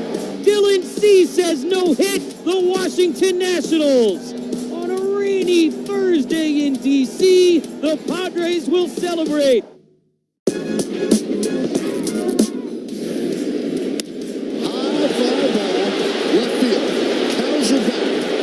He's on the track. See ya! Home run number 58. A towering drive. Judge hit an unbelievably high drive. We waited, and it came down in the visitors' bullpen. A judgy at last. All right. Here comes the judge.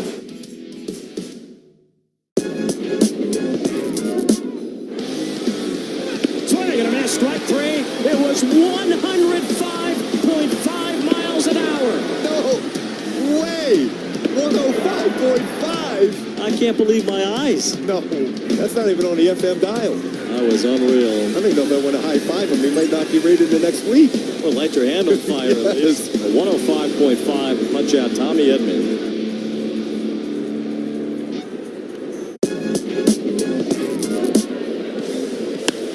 There's a fly ball to right.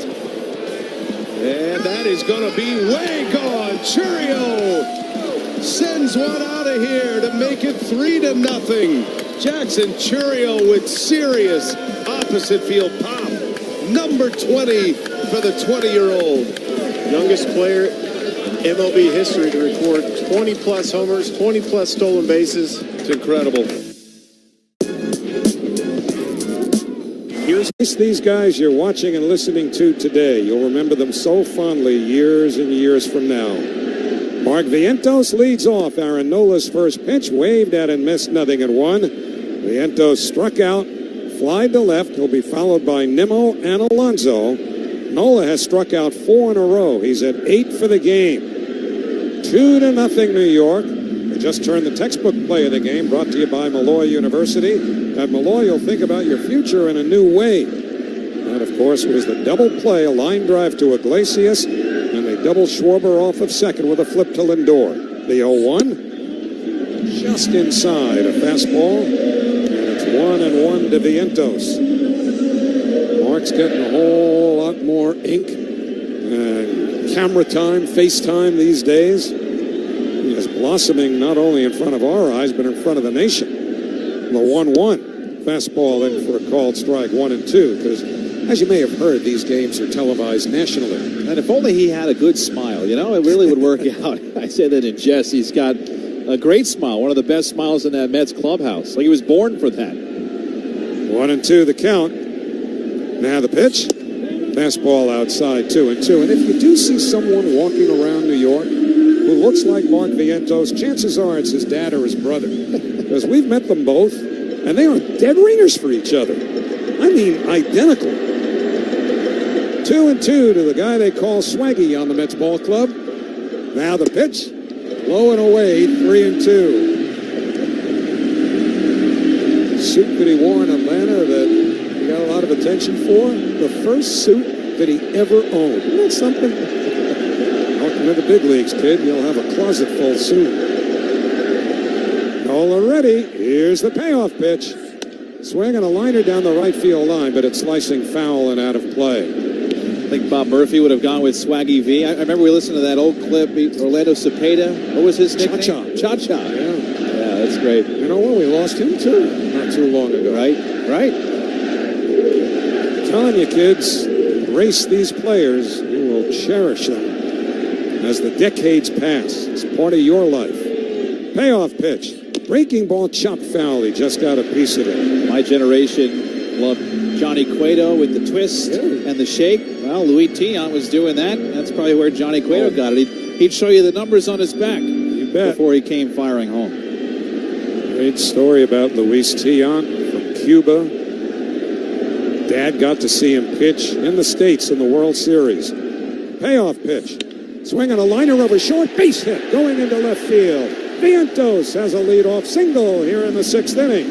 Brandon Nimmo will be the batter. It was so hard getting anybody out of Cuba into the United States back in 1975 when Tiant was with the Boston Red Sox, and he pitched the opener of that World Series, won 2 games in that great 75 series against the Cincinnati Reds, but his elderly father, who had been a terrific player himself, was in the stands at Fenway Park to see it. Here's Brandon Nimmo, struck out, fouled out to first. 5 hits now for the Mets. First pitch, upstairs, 1-0. Philadelphia bullpen is empty right now. This is the 3rd time through, but as Rob Thompson has seen, he's going to kind of live and die with his starters in the playoffs like he did in the regular season. The reason for that, too, today is we've talked about the struggles of that bullpen. Reed Garrett has been up in the Mets bullpen. 1-0 to Nimmo. Here's the pitch. In for a called strike, a sinker, and the count 1-1. There was a time watching this game, talking about a generation or so ago, where you'd think, well, how could you possibly pull your starting pitcher on a 2-hit shutout through 6 innings? It's a long story. 1-1 to Nimmo. Here's the pitch. Swinging a little pop foul near the third base dugout downstairs, carrying a little further back than that. It actually lands in the Hyundai seats before tumbling back down right near that Phillies dugout. So it was ticketed for that spot anyway, and the count 1-2. Pete Alonso waiting on deck. They have Kirkring, the right-hander, Strom, the left-hander, throwing in the Phillies bullpen. Nola is at 76 pitches right now. There's nothing wrong with that at all. In fact, that's a rather economical pitch count to this point in the game. Well, there are nobody out yet. We're in the 6th inning. Vientos at first. 1-2 to Nimmo. Swinging a pop foul, straight back out of play. And, of course, every foul ball brings Rob Thompson one pitch closer to making a decision. And again, there was nobody up until that Vientos at bat, which was also a pretty long at bat, 8 pitches deep. And so Rob Thompson got on that phone, had Caleb Cotham get on that phone rather quickly to get the double barrel going in this tight game. Let's have 2 right-handed hitters in succession, Alonso and Iglesias, behind Nimmo. 1-2 to Brandon. Vientos leads from first. Here's the pitch. Breaking ball is low, 2-2. Real Muto tried to yank that one into the strike zone. Doug Eddings, who knows a strike when he sees it, wasn't buying it. And the count, 2 balls and 2 strikes. Bohm had been in tight at third at the beginning of this plate appearance of Nimmo's, but Bohm has dropped back now with a 2-2 count. Nola ready. Here's the pitch. Breaking ball outside, ball 3. Well, Nola has struck out 8. Vientos is not a fast man. Alonso's on deck, so when you throw that all in the blender, what comes out should be that Vientos is not going anywhere here on 3-2. Nola sets. Here's the payoff pitch. High, ball 4. Vientos was not running, and now the Mets have runners at first and second, nobody out. What do you do, Rob Thompson? He's got 2 pitchers throwing in the bullpen. Alonso is homered off of Nola, also struck out against him. Pete is strolling to the batter's box. And looks like that's Caleb Cotham. Yes, that is the pitching coach getting out there before this at bat. Yep. So, Mets have drawn their first walk of the game, brought to you by Total Orthopedics, the experts at getting you back to being you. Again, 3rd time through this lineup, and it's not just the results, single and walk. It's the type of at-bats these Mets have had. Lindor in the 5th inning, which started the 3rd time through, 5 pitches. Vientos, 8 pitches, then a single. Nimmo, 7 pitches and a walk. The takes from Nimmo look better, look more comfortable. Again, 3rd time through, you just see the arsenal better than he did first 2 times around. And Pete Alonso, who's seen a lot of Nola, a lot of good, is now seeing him today for the 3rd time. He knows exactly what Nola's going to try to do. Well, that's the cat and mouse game right now in his 3rd time through the lineup. Pete's home run in the second inning went to right field. And that's where he's been hitting them lately. Alonso, as we mentioned earlier, since the 27th of August, has hit 5 home runs to the opposite field. He only hit 2 in the first 131 games this year. Right now, they're playing him exactly straight away. Nola sets. The first pitch. Fastball down the middle of the knees. A called strike, 0-1 at the bottom of the zone. A 92-mile-an-hour sinker. And, of course, Pete does tend to hit into a lot of double plays as well. And Nola would love to make that sinker go to work for him here. Here's the 0-1. In tight, he almost hit him in the shoulder. Alonso backs away from it. And the count, 1 ball and 1 strike. I know that the Phillies have been hit twice already on their side, but this 0-10 here from Aaron Nola. He just got away from one, tried to command the high inside corner, and he commanded the high inside chin. 1-1 to Alonso. Runners lead second and first. Nobody out. Here's the pitch. Little bit low. Ball 2. Nola looked like he wanted that one, reading his body language. And generally, Doug Eddings has been pretty consistent, I think, in giving the pitchers that particular pitch, that point in the strike zone. Appeared to be borderline, but it's 2-1 to Pete. Here's the pitch. Swing and a foul tip at the plate. He went after that knuckle curve, and the count 2-2. Now that's just the cat and mouse of this matchup for years now. Nola knows 2-1. He's probably thrown a few fastballs before. Alonso was sitting dead red on a heater and was so far out in front of that knuckle curve. So Pete, not waiting to get to 3-2, uses his timeout here. Nola now at 84 pitches. A double barrel action in the Phillies bullpen. 2-2 to Alonso. Nola sets. Here's the pitch. Check swing. I don't think he went. He did not. It's low. It's 3-2. And again, the runners do not figure to be going anywhere here, not with the strikeout propensity of Alonso, the lack of speed of Vientos at second. Nimmo, significantly faster as the runner at first. The outfield straight away. The Mets 2, the Phillies nothing. Nobody out, last of the sixth. Nola ready. Here's the payoff pitch to Alonso. And it's outside, ball 4. The bases are loaded. The bases are loaded with nobody out. A single and 2 walks. Here comes Rob Thompson. And that's going to be it for Aaron Nola. And this pitching change is brought to you by the New York Lottery. Get out there and play the newest scratch-off games for a chance to win. No matter where you're rooting for the Mets this postseason, 10-1 Rum wants you to elevate your game day lineup with 9 Mets-inspired cocktails. Maybe that swing. Drives it in the air. Deep left center. Judge leaping. And he made the catch. Oh, Aaron Judge. What a play. He does it all. And there's the double play. Send him to Monument Park now. What a double play by the Yankee defense, and what a catch by the captain. What a way to end the inning.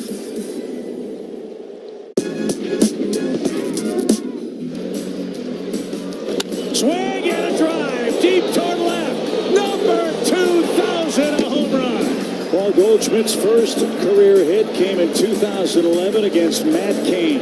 Number 1,000 against German Marquez and the Colorado Rockies 7 years ago.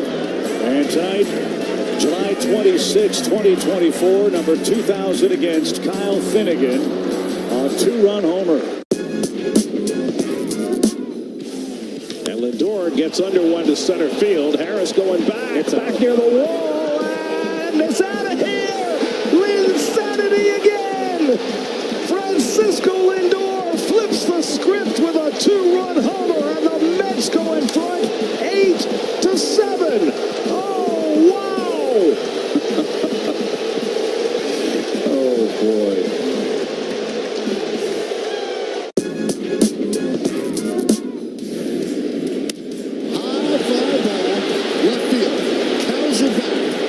He's on the track. See ya! Home run number 58.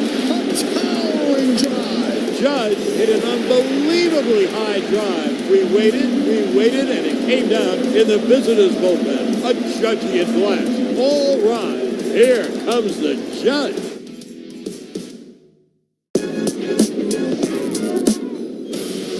He is just 5 for 24. And I don't have the exact numbers in front of me, but it certainly seems as though he's been chasing more over the last month or so. The Phillies play the infield in. The first pitch to him, right down the middle. A fastball for a called strike, 0-1. Perkering, a hard thrower. He'll get it up near triple digits. The outfield not deep. They're around towards right. And the 0-1 pitch.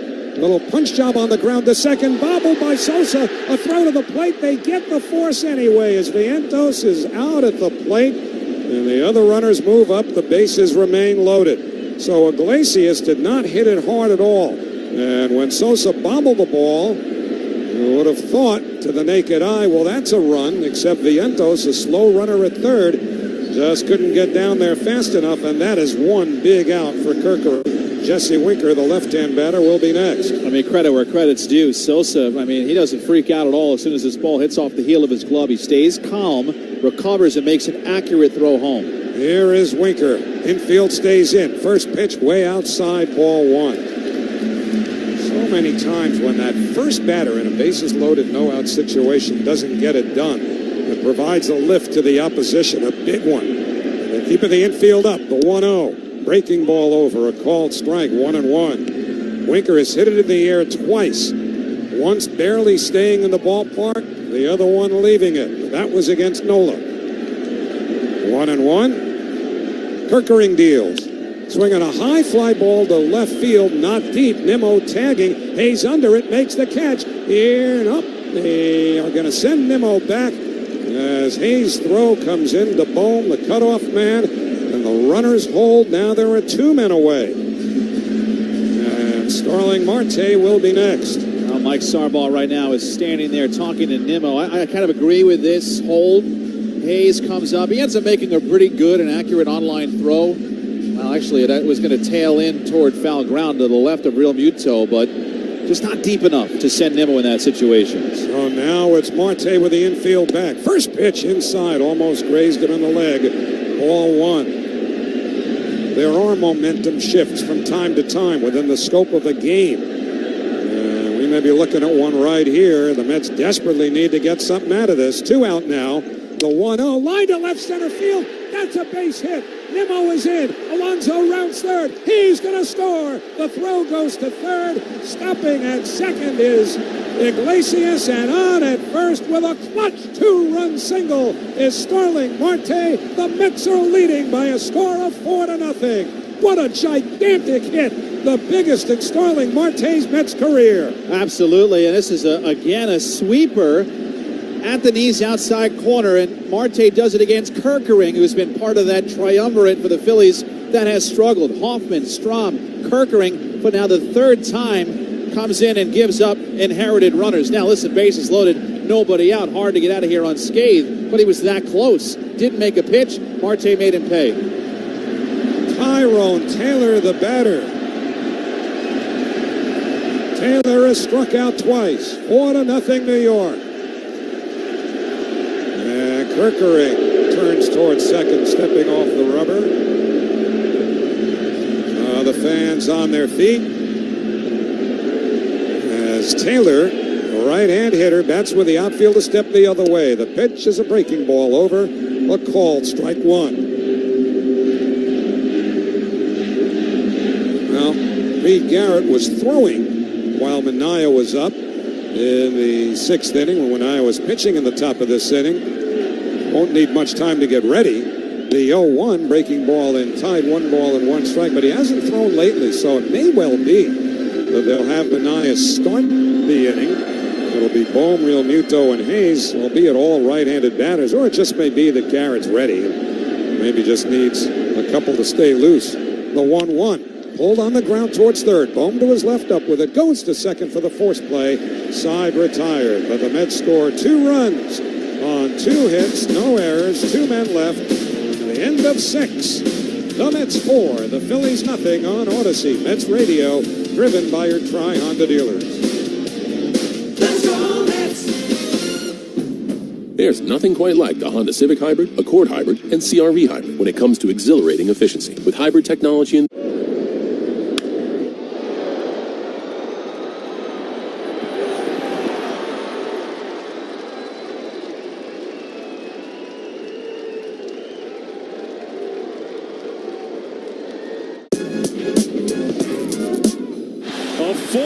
walk to Soto, and they're loaded for Aaron Judge. Judge cranks one, deep left field, a grand slam, and the Yankees have the lead. Right on cue. He snaps his longest homerless drought, and just like that, the Yankees are in front. What a shot that was. What a moment.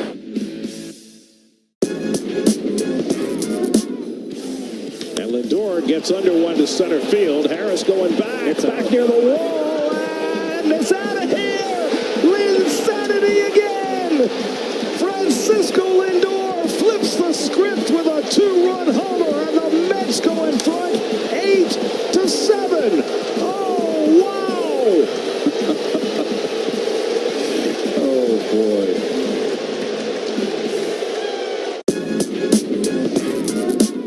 One out away for Dylan Cease. Abrams to right field. Johnson coming in. He makes the catch. No hits for the Nats. Dylan Cease throws a no-hitter. The second no-hitter in Padres history. There'll be a sea of San Diegans celebrating back home today. Dylan Cease has no-hit the Washington Nationals. On a rainy Thursday in D.C., the Padres will celebrate. There's a fly ball to right. And that is going to be way gone. Churio sends one out of here to make it 3-0. Jackson Churio with serious opposite field pop. number 20 for the 20-year-old. Youngest player in MLB history to record 20-plus homers, 20-plus stolen bases. It's incredible.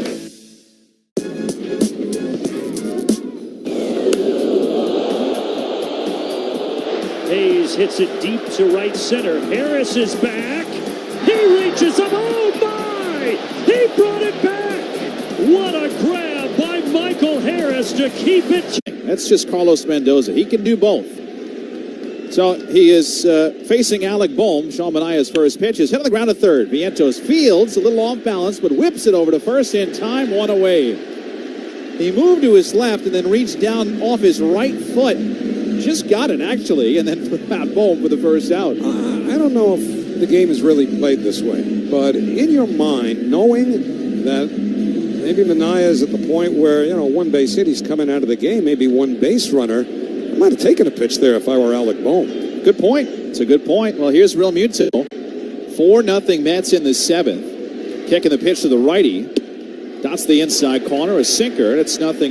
You know what I'm saying? They need base runners. Manaea walked a couple in the last inning. You're not going to hit a grand slam with nobody on base in a 4-0 game. Just a thought. Infield back, playing fairly straight up. Here's the 0-1. Real Muto, it's a bouncing ball to short. Lindor waits on a good hop, gets it, flings across, 2 down. A little bit of a high throw, Alonso all over it. And here's Austin Hayes. And when it's game time, it's Tully time. Be sure to check out the famous Tullamore Dew Irish Whiskey Bar in center field. We can grab a game time mule or try the brand new Tullamore Dew Honey and the Honey Surfer cocktail. Tullamore Dew, official Irish whiskey of the New York Mets. Please enjoy responsibly. Well, if this third out comes, I think that's about it for the Whiskey Bar in the bottom of the seventh. This is about time when they stop that. But it's 4-0. Here's Austin Hayes. Pitch. Strike on the outside corner, a sinker, 0-1. Sean Manaea, 84 pitches, has had a couple moments with the Phillies threatening base runners. The 0-1. Fisted foul down the first base line, and it's 0-2. Couple great defensive plays behind Manaea today. The Tyrone Taylor play off the wall in right. The line drive caught by Iglesias at second. All that has helped Manaea come to within a strike of going 7 scoreless. 4-0 Mets, 7th inning. Towels waving. 0-2 pitch. Fouled back this way, right underneath our booth, and literally pops off my window. And there's a mad scramble down below, and I mean a mad scramble. And the fans find it, and I get to catch my breath from almost catching one in the chin. Don't look at me for help. I'm under the table. Manaea will try again. Slow wind up, high kick, 0-2. Got him swinging, sweeper down and in. 7 shutty for Sean Manaea. A 1-2-3 7th inning. And we go to the bottom of the 7th inning in Game 3. Mets ahead of the Phillies. A 4-pitch walk to Soto, and they're loaded for Aaron Judge. Judge cranks one. Deep left field. A grand slam. And the Yankees have the lead. Right on cue. He snaps his longest homerless drought. And just like that, the Yankees are in front. What a shot that was. What a moment.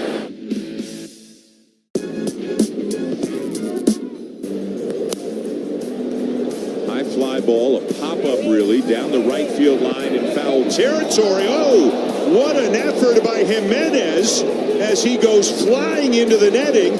Jimenez caught that ball and got it back into the infield. Unbelievable. No fear whatsoever, and they have called for the trainer to come down there. He is still into the seating area. Charlie heads out, began his Rockies career in center field, gonna end it the same way. Charlie with a base hit. Gotta love it. Make sure you get that baseball, too. Good for Charlie. Base hit in his final at bat. I'm sure that played into Buddy's decision. Charlie Blackmon's career as a Rocky has come to an end. And here is the standing ovation yet again.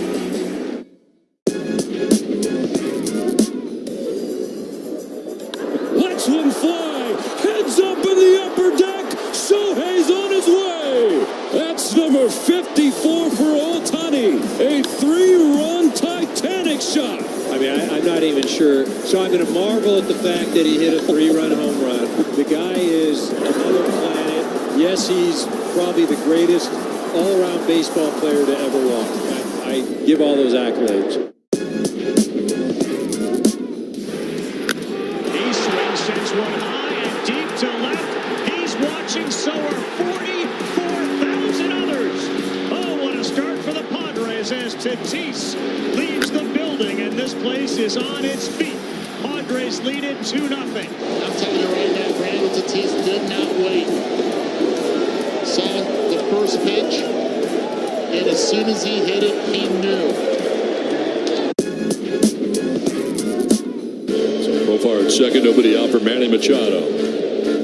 Machado hits one to right center field. Back goes Rodriguez looking up. Manny Machado stands alone as the Padres all-time home run leader. Man, oh man, oh Manny, you are number one. Truly, as he marched off the mound in that 7th inning at 87 pitches, there's probably a little bit of thought that maybe he didn't march off the mound for the last time in this game because the Mets have built up a big enough lead. Manaea's been throwing the ball really, really well. Who knows how the Mets handle the bullpen down the stretch, but they only need 6 outs from their bullpen if they choose to go to it in the 8th. Rob Thompson's going to go to his bullpen for Philadelphia here in the bottom of the 7th to face Alvarez and then the top with Lindor and Vientos. And for the first time in this series, but not for the first time in the lifelong Mets and Phillies series, here is the big lefty Jose Alvarado. Has not pitched in a game since September the 29th against Washington. Again, there have only been a couple of pitchers that the Mets had not seen out of the Philadelphia bullpen, even though we've only played 2 games so far. Mets have seen the closer Carlos Estevez, but they have not seen Alvarado, nor have they seen Colby Allard. So Alvarado, who has certainly moved down the depth chart from basically closer at one point, in fact, for many years, he is now pitching in the bottom of the 7th, trying to keep this thing 4-0. So he's done with his warm-up tosses. Here's Francisco Alvarez. And again, for Alvarado, he's coming in after Orion Kerkering did officially go a full inning, despite the fact that in that 6th, Aaron Nola started the inning and faced 3 batters that all reached. 2 of them scored, and those have been charged to Nola. Now we'll get into the paperwork in a moment, but big Jose Alvarado with throw is mighty hard. Comes set. The lefty to the righty. Pumped in there at 99 for strike 1. Sinkers and cutters, and they both come in close to 100 miles an hour. Alvarez tonight a single in 2 trips. Only faced Nola. He missed Kerkering, the 0-1. Fouled back on a high 98-mile-an-hour sinker. Alvarez redirected it back to the screen. So Nola goes 5, gives up 4 runs on 5 hits, struck out 8, and walked 2. He did give up those 2 homers at the beginning of the game, one in the 2nd, one in the 4th, and then 2 in the 6th. Alvarado's 0-2, down and in, and Alvarez goes sprinting across home plate because he was just simply getting out of dodge on a cutter going for the back shoelaces. So ball 1. That's what Alvarado does. Sinkers that go down and away, cutters to at least righties that run down and in, and that one ran down and in, outran Alvarez from the batter's box. Alvarado slowly moseys set, middle of the rubber. The 1-2, down and in, another cutter, 2 balls and 2 strikes. We are coming to you live from the Bob Murphy broadcast booth, proudly presented by Bigelow Tea. Grab a mug and tea proudly. Mets ahead 4-0, last of the 7th. Lindor on deck. 2-2 from Alvarado to Alvarez. Here comes. Swing and a miss. 100. Top of the zone in there at the letters, and Alvarez just simply couldn't touch it. That's what Alvarado can do. But of course, he has had his woes against the Mets, against everybody, and just simply locking games down. And while it seems untouchable, the stuff at times, he has not been untouchable against the Mets. In that series in London, that 2nd game the Mets won, they built a rally against Alvarado. Here's Lindor, first pitch. That's low with ball 1. Scoreboard update is brought to you by Food Bazaar. Shop local, eat global with Food Bazaar Supermarket, foodbazaar.com. Coming up, 9 o'clock Eastern, Dodgers at Padres. Game 3, series tied a game apiece. The 1-0. Swinging a high pop, left side of the infield. Bohm coming down, trotting now onto the grass in front of third. Makes the catch. 2 down. And again, Dodgers is sending Walker Buehler. Michael King going for San Diego. Tomorrow, the NL is off. Well, I should say the NL is not off. Everybody's back on. Yankees are at Kansas City, though. Cleveland is in Detroit. Yankees going with Clark Schmidt against Seth Lugo. Cleveland going with Alex Cobb. Detroit TBD. If only they could throw Skubal every single day. Here's Vientos, 4-0 Mets in the 7th. Pitch. Downstairs, ball 1. In fact, Matt just giving me a little nugget. First time in Division Series history that all 4 series are tied 1-1 in this best of 5. Deep breath from Alvarado. Leans back, 1-0. Fouled back. Good cut at 98 on the inside corner. 1-1 on Vientos. Vientos today a single in 3 trips. Mets have 4 runs on 6 hits. 2 of them left the yard. Alonso went deep. Winker went deep. Marte 2-run single in the 6th. The 1-1 just missed low and in at 100. 2 balls and a strike. Now Phil Maton is getting loose. And again with Sean Manaea at 87 pitches, 4-0 lead. What do? Do you keep Manaea out there for a batter? Or do you go to Maton in the bullpen? 2-1. Down and in. 3 balls and a strike. I know that Mets manager Carlos Mendoza wants to save as much bullpen as possible because then he really can be aggressive tomorrow. If the Mets can hold this lead, you'd have a lot of chips to play tomorrow. 3-1 on Vientos. 2 outs, 7th inning. Pitch. Hit off of Alvarado's foot, over toward third. Bohm picks it up, fires across to first. Not in time. Vientos is safe on a hacky sack soccer kick. Whether Alvarado wanted to kick it or not, that was a line shot redirecting off his red cleat over to third. And as Vientos is safe, here come the trainers and Rob Thompson to sprint out and check on Alvarado's foot. Alvarado's got a big smile on his face. I don't know if he can feel the pain yet. Just give it a second, Jose. It's probably coming. It's that plant foot, and the lefty falls.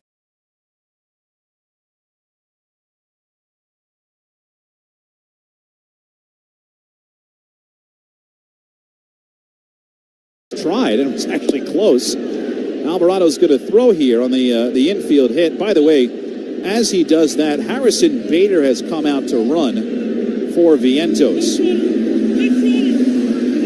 And Alvarado's going to stay in this game to face the lefty Nimmo. So that means if you're looking ahead that you have Carlos Mendoza, who may not go to his bullpen yet, but he's going to go to his lead defense, if you will. Maybe Vientos out of there, Iglesias over, and fortify with Bader and Taylor in the outfield instead of Taylor and Marte. But here's Nimmo, has walked in 3 trips. 4-0 Mets. 2 outs, runner at first. Left to left, pitch. Down and in with a sinker, ball 1. Didn't get a look at that exit velocity from Vientos. 99 off the bat. 99 in and 99 back. Bader can certainly steal a bag. He leads off first. Pitch. Downstairs. 2-0 on Nimmo. Nimmo never one to shy away from a lefty-lefty matchup. Rare are the times in the last couple of years, especially going back to Buck, that you'd see a pinch hitter here in a situation like this, late in the game, lefty against lefty. Nimmo whirls the bat around a couple of times. 2-0. Check swing, pitch down, appeal to third, he went. Now Rob Drake raises the fist as the boos rain down on Rob. Now, from back here, I thought he went. Maybe Nimmo's thinking, hate the Drake. No, he went around, that is for sure, on that side angle view we just saw. And now Nimmo calls for time. Now, just different energy, different buzz today than the last 2 weeks plus for the Mets, who return home for the first time in a very long time. Since September 22nd, last home regular season game against these Phillies. Deep breath from Alvarado. Runner goes. Pitch is taken for a strike. Throw down from Real Muto. The tag. The ball looks like it was dropped, and Bader is safe. No call was made by Carlos Torres because the ball squeaked out of Turner's glove. Well, that's great that he could see it, and the shortstop Turner could see it, and the base runner Bader could see it. But what about the other 45,000 people around here? Did you finish that umpire survey yet, or what? Oh, no, I'm waiting on that one. Well, maybe include that, just because there's maybe no play. I think on the top of mine it's going to say, see me. Runner in scoring position, 2 outs, 2 strikes. Bader leads, 4-0 Mets, 7th inning. Pitch, outside, cutter. Nimmo moved his hands, but didn't swing. 3-2. Well, good on Bader, who had a night the other night in Philadelphia, had a late pinch hit single and stole a bag, and steals his second bag of the playoffs here despite not starting. He leads from second. 3-2 on Nimmo. Pitch. Just missed outside, ball 4. Nimmo just took a pitch at 100 on the black, and he's on base with 2 outs here for Alonso. Now, these guys, sometimes they have a laser-sharp vision. And it's funny about Alvarado, too. His ball moves ever so slightly at the end. It gets sinkers and cutters. Rarely are the 4-seam fastballs. Those are the ones that just stay on plane. So maybe out of the hand that pitch looked like a strike, and then at the last second just moved a smidge. And now Alonso, already a home run tonight. He's been on 2 out of 3 times. 4-0 New York in the 7th. 2 on, 2 out. Alvarado is set. First pitch. Downstairs, ball 1. Jose Ruiz getting loose in the Philly bullpen. Just got up after Nimmo walked. Mets added 2 big ones in the 6th. Trying to work here with 2 outs. Something brewing against Alvarado. The lefty holds the set. 1-0. Down low. 2 balls, no strikes. Alvarado again. This is such a prototypical Alvarado inning. Looks electric. Strikes at Alvarez on 100. Gets Lindor to pop up. Immediately gets 2 outs, and then 2 base runners. And now JT Realmuto sprints out from behind home plate to bring the infielders together for a mound visit. This is his playbook, is it not? We saw it at its worst in London. We've seen it at other times where it doesn't take much for him to get rather obviously perturbed at something or someone. As I heard one very famous broadcaster refer to him as a combustible chap. Yes, that's actually pretty clever. I think that was you. Well, then there goes the clever part. Meeting on the mound is over. Alonso hunting a big pitch here on 2-0. 4-0 Mets, last of the 7th. Bader at second, Nimmo at first. Alvarado set. His pitch. Misses high, 3-0. Jose Iglesias on deck. Alonso 1 foot in the righty batter's box. Now swivels both feet in there. Taps the bat on his right shoulder. 3-0 pitch. Up high, he walked him.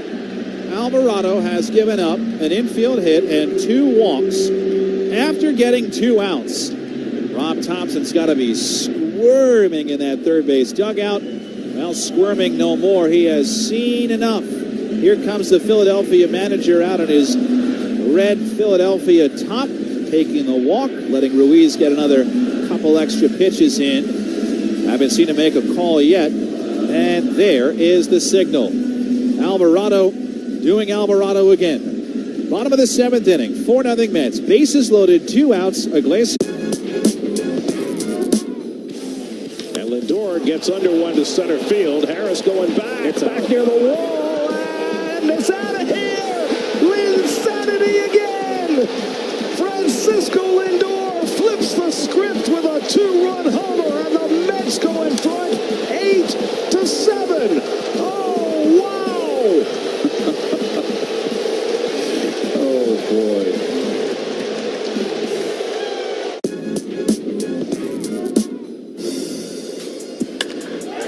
Broken now, right field, and Gunnar Henderson has gone yard again to start the game. And with that, Gunnar Henderson holds the new single-season title for home runs by an Orioles shortstop. Move over Cal and move over Miguel Tejada. It's now Gunnar Henderson's world. 80 degrees, crystal clear skies. We start the bottom of the first. And a high fly ball to deep right center field. The Phillies have the lead. And Kyle Schwarber has the Major League season record for leadoff home runs. He now has 14. It is 1-0 Phillies. What else can you say? The man is just absolutely incredible. Swinging a high fly ball to deep right center. Siri back toward the track. At the wall, leaves and got it! He caught it! Took away a homer. What a catch in center field by Siri. Still digesting that catch made by Jose Siri out there. A home run robber, to be sure. One of the best plays that we've seen all season long. And boy, was it a big one. And Nimmo walked, and Alonso walked, and he walked on 4 pitches. So Rob Thompson, once again, with his tail between his legs all series, goes right back out, makes another pitching change. So Jose Iglesias, the first to greet Ruiz, and again, really with 2 outs, the Mets have 1 crack at this thing. Try to bring in the runs. 4-0 lead for the Mets, trying to add on late. All the while, the Mets bullpen needs just 6 outs in this game. Bader at third, Nimmo at second, Alonso at first. Pitch right down the middle with a sinker. Strike 1. And again, we thought maybe Manaea would go back out at the Mets build a big lead. This has been a long half inning for him to sit around. I feel like maybe the Mets will move on to the bullpen after this, but we'll see. 0-1. Line towards center field. Base hit for Iglesias. Bader is in. Nimmo rounding third. The throw from center hits the mound. Kicks behind home plate. Here comes Alonso. Chugging to the plate. The flip, the tag. He's out. But the Mets add 2 on a 2-run single by Jose Iglesias to make it 6-0 Mets. And Alonso was just trying to be the cherry on top, scoring at home plate. The ball went behind home plate. And Real Muto flipped to the pitcher covering to get the out. We go to the 8th. Mets 6, Phillies 0 on Odyssey Mets. Payoff pitch. High fly ball out towards right center field. Pete Crow Armstrong at the wall. Jumps. And he made the catch. Oh, baby. Pete Crow Armstrong steals a homer. And that is how this one comes to an end. And the Cubs win the ball game. Pete Crow Armstrong with a dazzling display of defense tonight. Charlie heads out, began his Rockies career in center field, gonna end it the same way. Charlie with a base hit. Gotta love it. Make sure you get that baseball, too. Good for Charlie. Base hit in his final at bat. I'm sure that played into Buddy's decision. Charlie Blackmon's career as a Rocky has come to an end. And here is the standing ovation yet again. The pitch. He struck him out. And the Kansas City Royals move on to the division series. And the Kansas City Royals lost 106 last year. The most ever by a team that made the playoffs the next year. Not only make the playoffs, they march on. And the Baltimore Orioles have lost 10 straight postseason games in a row. The 1-2. That's in the air left field. That's trouble. Jankowski back. And a magic catch. Oh my goodness, what a grab. He brings the game back. You just saw Major League thievery right there. Unbelievable. I mean, our hearts stopped for a second. You're thinking this ball has a chance to get out.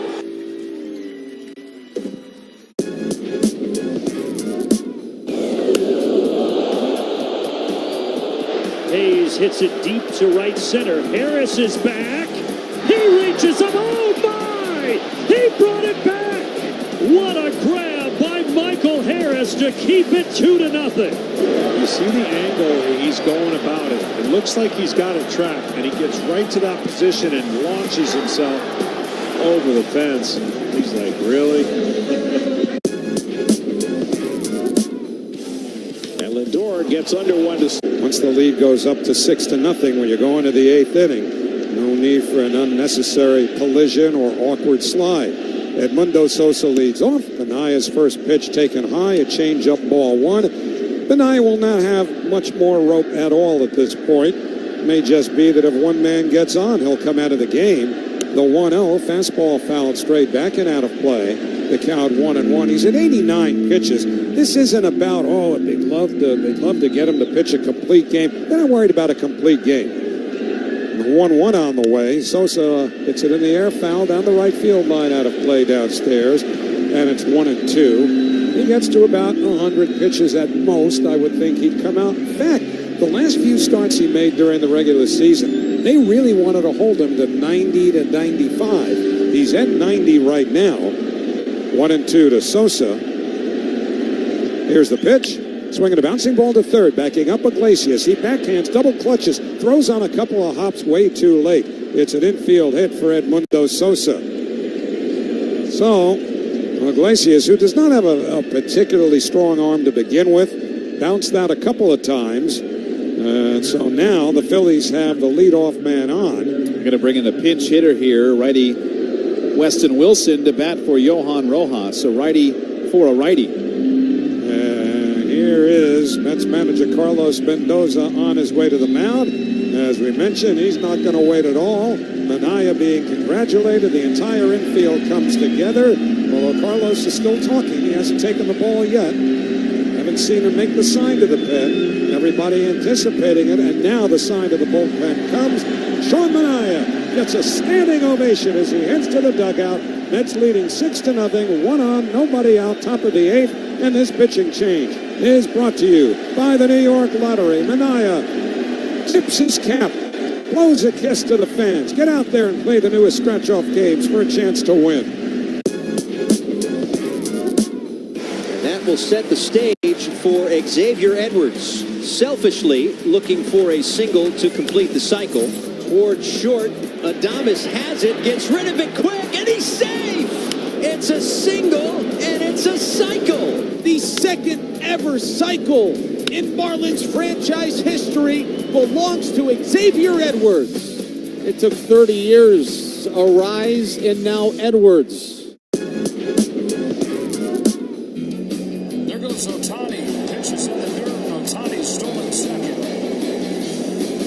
43rd for Ohtani. Driven the other way. Gurriel to the trap. Gurriel to the wall. It's gone! Shohei with another shot. His 43rd.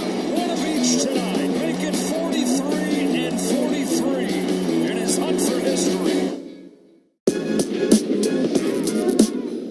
That will set the stage for Xavier Edwards. Selfishly looking for a single to complete the cycle. Towards short, Adames has it, gets rid of it quick, and he's safe! It's a single, and it's a cycle! The second ever cycle in Marlins franchise history belongs to Xavier Edwards. It took 30 years, a rise, and now Edwards. Charlie heads out, began his Rockies career in center field, gonna end it the same way. Charlie with a base hit. Gotta love it. Make sure you get that baseball, too. Good for Charlie. Base hit in his final at bat. I'm sure that played into Buddy's decision. Charlie Blackmon's career as a Rocky has come to an end. And here is the standing ovation yet again. Payoff pitch. High fly ball out towards... The Mets lead 6-0. And Maton, who pitched an inning in the first game of this series, a scoreless inning, gave up 2 2-out hits, faces the left-hand hitting Marsh. The first pitch taken for a called strike, 0-1. Marsh, the former Los Angeles Angel, got a career high in home runs this year with 16. Sosa, the runner at first, nobody out. Iglesias, even with a bag at third. The pitch is a curveball outside. 1 ball and 1 strike. The Mets have Maton now, Kyle Schwarber on deck, and then Turner. Those will be the 3 batters that are mandated for Maton to face here. The 1-1 breaking ball, that's over. The curve, called strike, 1 and 2. Of course, when Maton got into the game in the opener of this series, he was just trying to shake off a bad outing. He lost the game in Game 2 of the wild card series in Milwaukee when he gave up 2 homers. The 1-2 pitch, high with a fastball, 2 balls and 2 strikes. Don't forget to stay tuned after the game for the Verizon Mets postgame show. Verizon, the network New York City relies on. Infield swung around to the right against the left-hand hitting Brandon Marsh. 6-0 New York. Beginning the 8th inning. Sosa at first. 2-2 pitch. Check swing at a breaking ball of the dirt. He did not go. On appeal to third. It's 3-2. And well, you don't want to be putting the 8 and 9 men on when you have as potent the top of the order as the Phillies do. Starting with the on-deck hitter, Kyle Schwarber. And then Turner. And then Harper. So 3-2 the count. Sosa certainly won't be going anywhere here, down 6 runs. Maton from the first base side of the rubber sets. Long set, now the payoff pitch. Swing and a foul. He just did get a piece of it. A cutter from Maton, and Marsh barely stays alive. Got him in the foot. Marsh has to walk that off. Power Report sponsored by Bill Vincent's Bridgewater Acura on Route 22 in Bridgewater, New Jersey. Mets homers by Alonso and Winker tonight made it 2-0, but they've tacked on with 2 in the 6th and 2 in the 7th. Phillies, though, showed some late inning drama themselves on Sunday. Maton trying to avoid that now. 3-2 to Marsh. Here's a payoff pitch. Swing and a foul, and that one is held by Alvarez. Strike 3. So, 1 man away. Kyle Schwarber will be next. And the Mets will start Jose Quintana tomorrow against lefty Ranger Suarez. The Mets can get through this without needing to tax the bullpen much more than Maton here. And that would give them a lot of flexibility tomorrow. Here's Schwarber. First pitch, curveball low, ball 1. But you can't really get into the scenario for tomorrow until you get today settled. And the Phillies have guys who can hammer. Beginning with Schwarber, who hit 38 home runs. 1-0. Now the pitch, breaking ball. That's outside, ball 2. Schwarber 3rd in the league in homers, 4th in the league in RBIs with 104. Iglesias off the line at 3rd. Stride behind the bag. And the 2-0 pitch. That's right down the middle, a fastball. 2-1 to Schwarber, who has fly deep to center, struck out, walked, and then after Turner, the following hitter, walked. 1 out later, he was doubled off of second on a line drive by Nick Castellanos that turned into a double play. Outfield straight away. 2-1, now the pitch. Inside with a fastball, ball 3. You can see after some of these misses, Carlos Mendoza turns to chat with Jeremy Hefner, thinking about, what are you seeing? What are you thinking if we have to go to the next guy in that bullpen? Maton keeps missing a spot here. Turner, a right-hand hitter, is on deck. 3-1 the count, now the pitch. Way outside, ball 4. So, the Phillies can make it sticky in a hurry. Even though it's a 6-0 Mets lead, Trea Turner will be next. Harper, Castellanos, Bohm, Castellano to follow. So this is not a spot where Phil Maton can afford to get into too much trouble. Looking out of that bullpen, and Maton is 1 batter away from facing the minimum needed. And just now, that's looked like getting, I believe that is Ryan Stanek or Reed Garrett. I have to take another look. It is a righty, though. Garrett was up once tonight.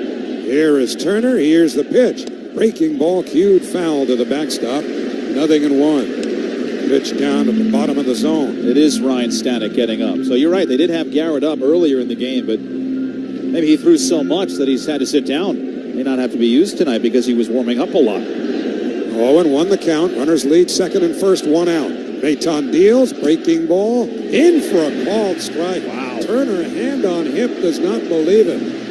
Pitch was towards the outer part of the plate. He might have thought it was up as much as away, but the count is 0-2.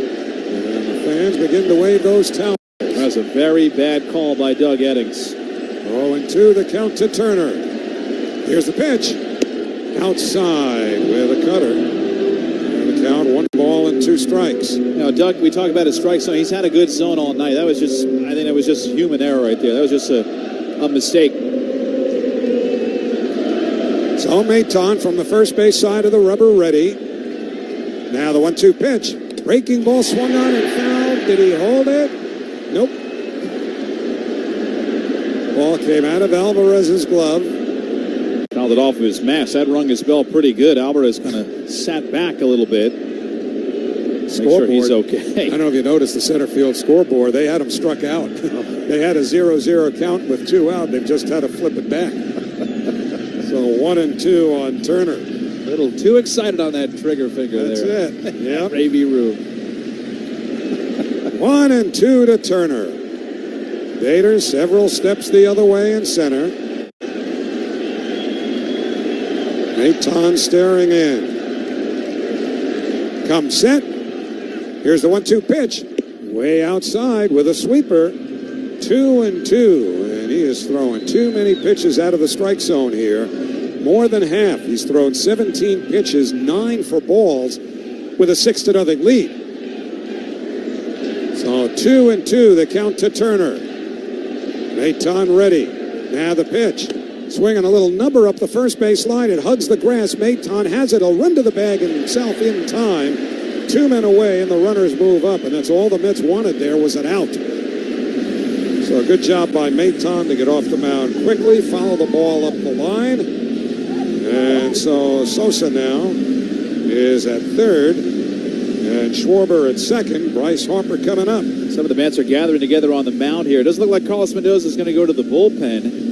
Again, you're up 6-0. If you can survive this, you can save Stanek for either the 9th or tomorrow with a lead. You have a big enough lead where you can think like that. Even though Stanek against Harper, as a righty against a lefty, the thing that protects Stanek would be that dominant splitter that he has. But Carlos Mendoza looks like he's going to stick with Maton here just to try to push him one last batter with such a big lead. You can afford to do that in a situation like this, even though Bryce Harper is up. He's not going to hit a 6-run home run right now. And Castellanos behind Harper in the lineup. So, Maton at 18 pitches, having faced 3 batters, will now face Harper. Harper had been on base 6 of his 9 plate appearances in the first 2 games of this series, but he's 0 for 3 tonight. Big lead down the line at third from Sosa with Iglesias out near shortstop. First pitch taken outside, ball 1. Well, looking at Iglesias now, he's back in a few steps, a little closer towards third. He's kind of wandering a bit as he's in that pre-pitch mode now, where he's not quite as far as shortstop, but far enough away so that the runner at third, Sosa, can get a good jump down the line. The 1-0. Upstairs, 2 balls and no strikes. Now you get into, do you just walk him intentionally here? Castellanos so hot, though, on deck. Yeah, with a 6-run lead, what do you need to give him another base runner for? That would be my opinion. I agree with you on that, but Maton just missing. He's been way too careful so far. Here's the 2-0. Way outside, ball 3, missing with a sinker. He can't hit a 6-run homer here. 3-0 the count. Castellanos waiting on deck. Stanek ready in the bullpen. Here's the 3-0. It's down the middle, a called strike, and he had to be careful there, even down 6. Bryce Harper not at all averse to swinging 3-0, even in this situation. But again, the Phillies looking for another base runner here. Runners second and third, 2 out. Outfield straight away. Maton sets. The The 3-1 pitch. Swinging a liner to right that's going to fall in front of Taylor for a base hit. Sosa is in. They will hold Schwarber at third. The throw comes into Alonso. And on at first with an RBI single is Bryce Harper. It is 6-1 New York. Nick Castellanos coming up. And I don't know that Carlos Mendoza is going to wait much longer here for Maton. And here comes Carlos. So this pitching change is brought to you by the New York Lottery. Get out there and play the newest scratch-off games for a chance to win. You can count on our friends at Ridgewood Savings Bank to show you the community banking difference with cutting-edge conveniences and a century-long tradition of award-winning service. Ridgewood is a financial partner you can count on today, tomorrow, and all of the years to come. So Profar at second, nobody out for Manny Machado. Machado hits one to right center field. Back goes Rodriguez looking up. Manny Machado stands alone as the Padres' all-time home run leader. Man, oh man, oh Manny, you are number one in Padres history. Two-run shot, 429 feet in history tonight in Seattle. I was glad to see Luis wanted a hit. Yeah, I can't see him sitting out. Is this going to Get in there, get in there. It will.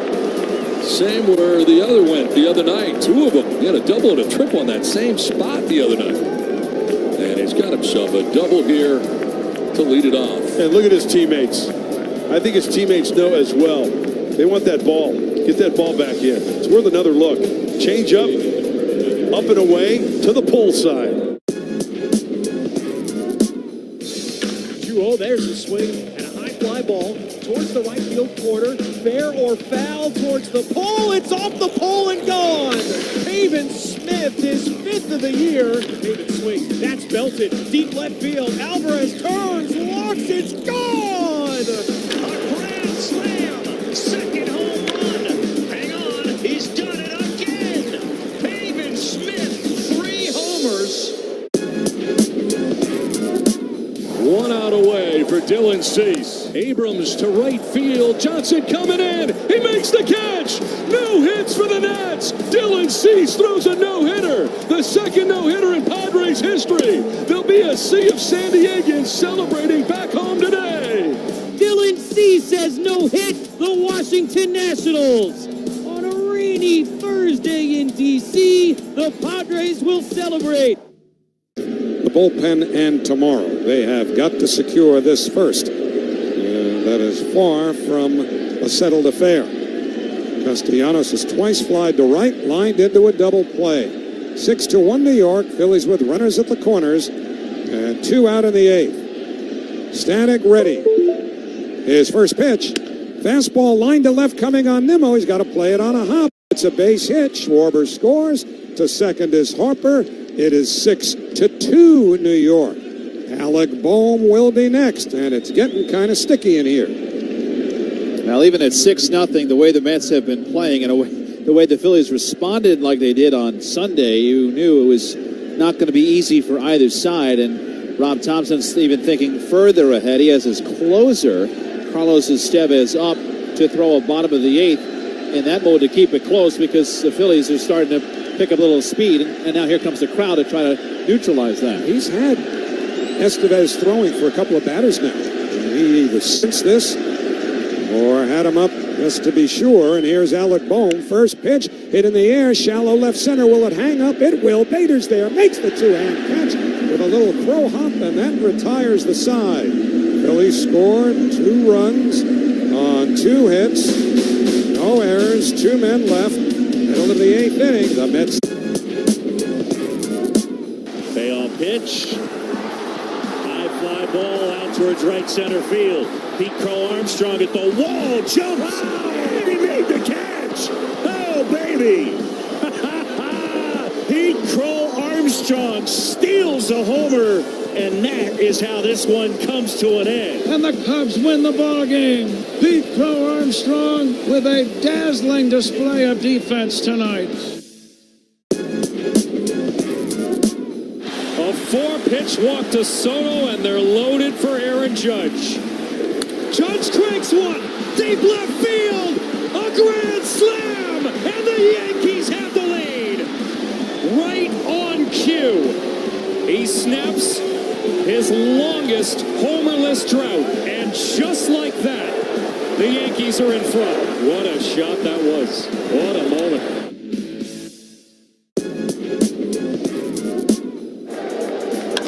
Swinging a high fly ball to deep right center. Siri back toward the track.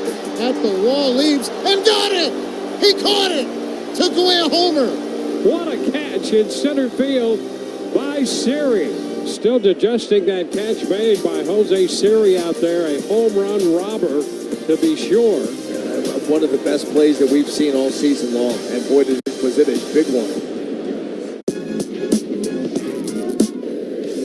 Lawrence Butler time. He gets a hold of one early, and this ball's gonna fly on out. The growth he's seen over Butler. This one hit hard towards center field, and right on cue, Lawrence Butler adds another. Including his last save opportunity. That ball is belted. Lawrence Butler does it again.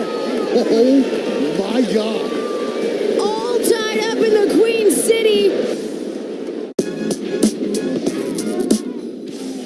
And Lindor gets under one to center field. Harris going back. It's back near the wall. And it's out of here. Linsanity again. Francisco Lindor flips the script with a 2-run homer, and the Mets go in front 8-7. Oh, wow. Oh, boy.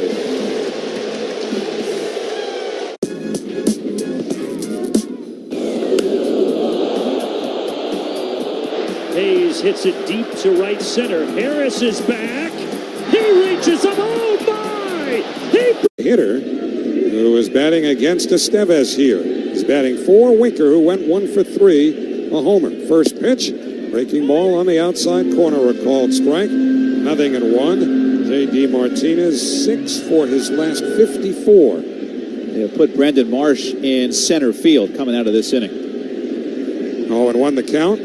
Now the pitch, high and tight. 1 ball and 1 strike.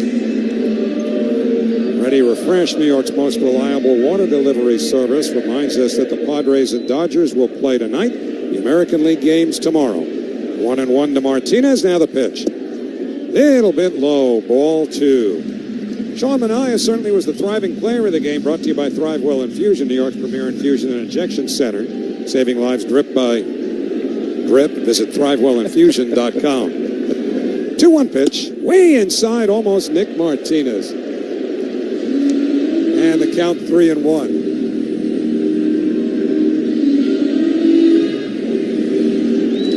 Luis Angel Acuna is on deck. And then Taylor.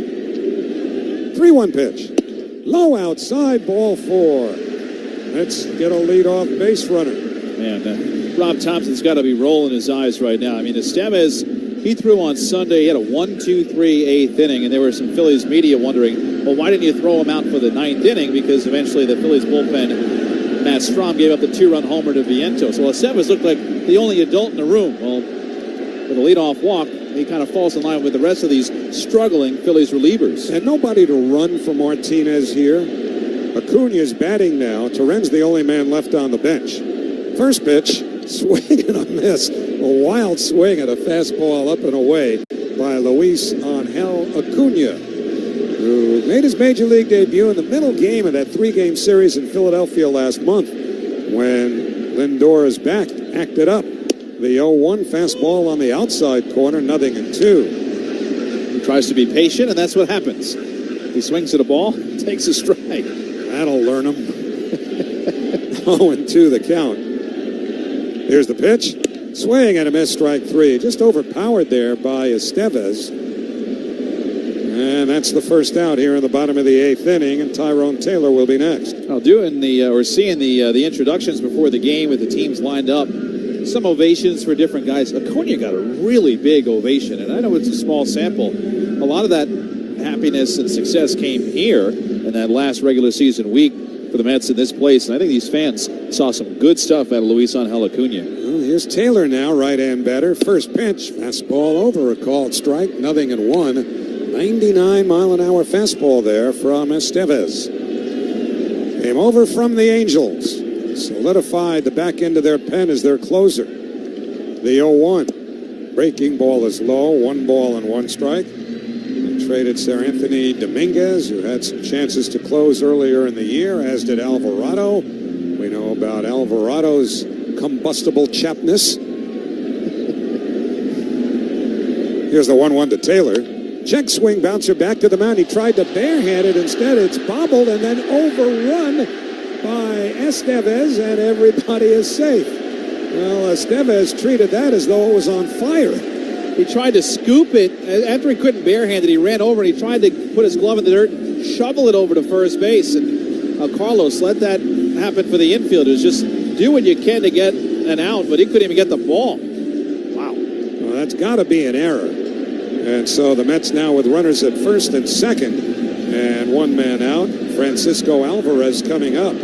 By the way, the guy who's going to start on the mound for the Phillies tomorrow, Ranger Suarez, he may be as good a defender on the mound as any pitcher in baseball. Estevez, let's just say he fought that one. Called it a fielder's choice and an E1. So now here is Alvarez, 1 for 3. Here's the first pitch. Swing and a foul back to the screen. A slider up in the zone at 90. And it's 0-1 to Alvarez with Lindor on deck. Alvarez a single and struck out twice, 4 for 21 in the series. And Edwin Diaz is up in the Mets bullpen. 0-1 the count. Now the pitch. Swing and a miss. Chased one there. Fastball away at 97.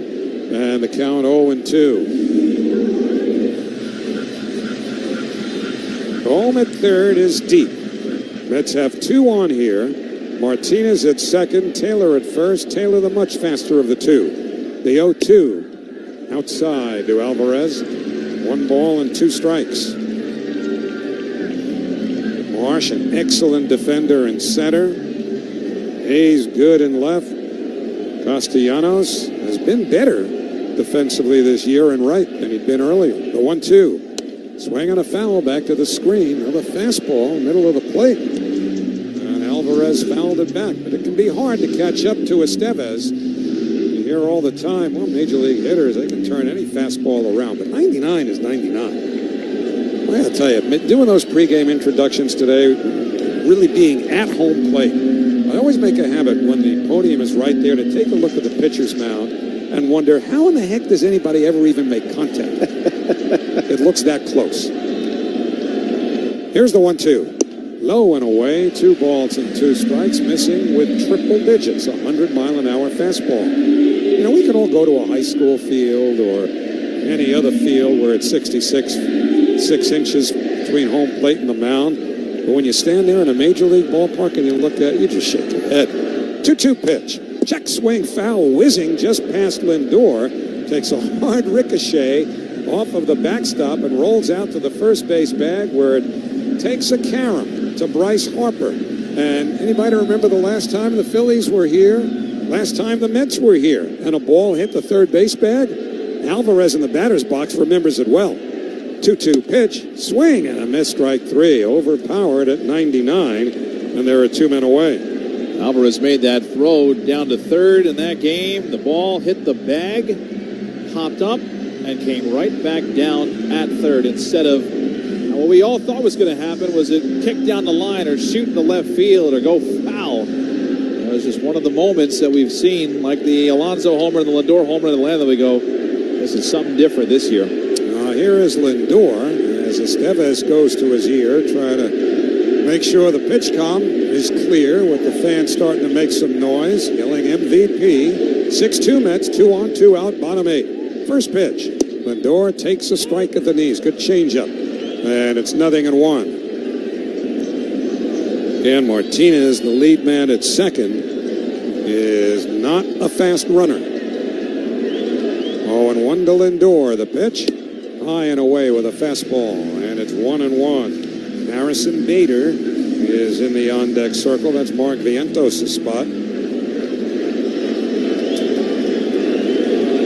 1-1. Here's the pitch.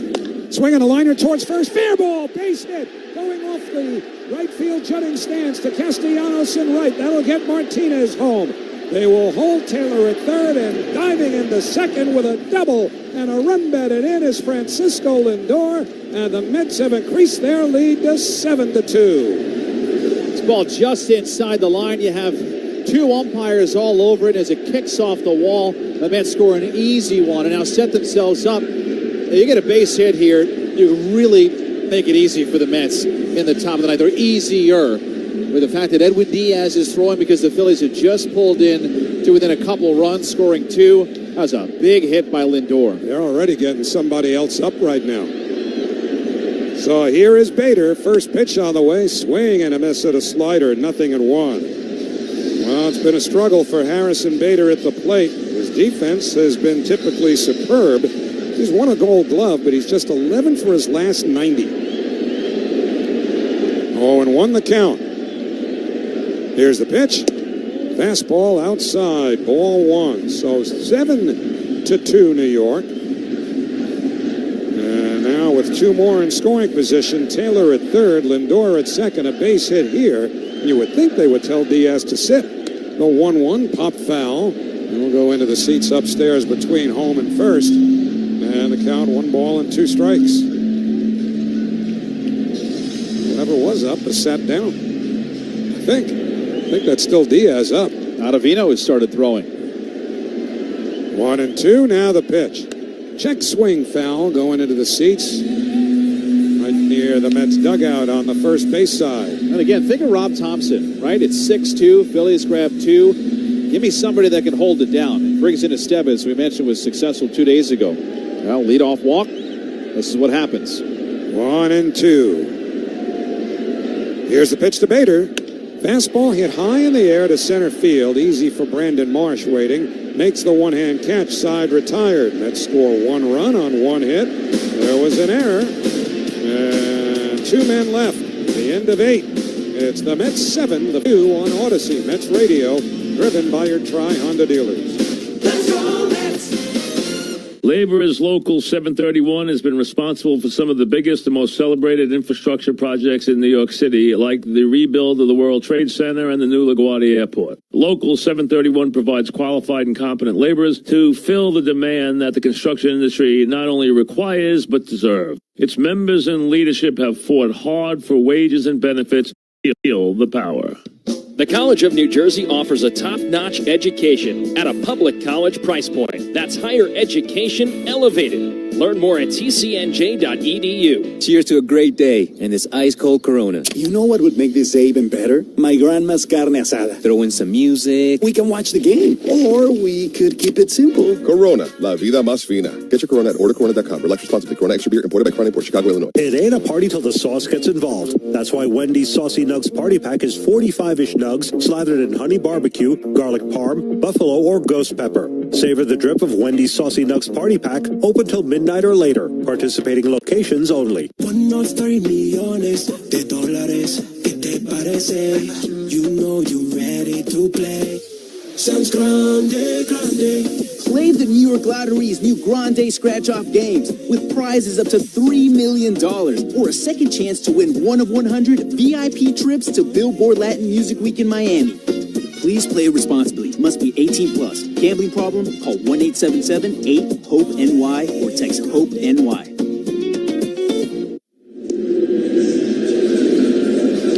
Don't forget, stay tuned after the game for the Verizon Mets postgame show. Verizon, the network New York City relies on. And we go to the 9th inning. Game 3 of the National League Division Series. It's tied at 1 win apiece. The Mets lead on the mound as Carlos Mendoza and Jeremy Hefner, understandably, trying to protect and save as much as their bullpen as is logical. But they will not wait if Stanek gets into some trouble, despite the fact the Mets have a 5-run lead.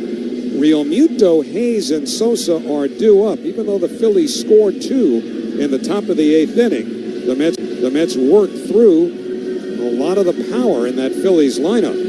So we'll see what Stanek can do here, and if he can keep everybody else in the bullpen out of this for tonight. Real Muto will lead off. He was hit by a pitch by Manaea in the second. Flied to center, grounded to short. Stanek from the first base side of the rubber. Comes set. His first pitch. Low and away with a slider. Ball one. Again, it is a 5-run lead. And what you don't want to do is start walking people when you have a big lead here. That's what's gotten the Mets into trouble when they've been in trouble all year. Walks. The 1-0. High and tight, ball 2. Bryson Stott is now in the on-deck circle. The lefty bat would hit in place of the righty, Austin Hayes. 2-0, the count to Real Muto. Stanek delivers. Swing on a fly ball to center. Should be easy for Bader. He makes the two-hand catch. One man away. A liner right at him. He was perfectly positioned towards right center field. So, 1 up, 1 down. And Bryson Stott will be the batter. Stott, normally the second baseman, but did not play against the lefty starter Sean Manaea. Stott, who hit .245 with 11 homers and 57 runs batted in, will be the hitter.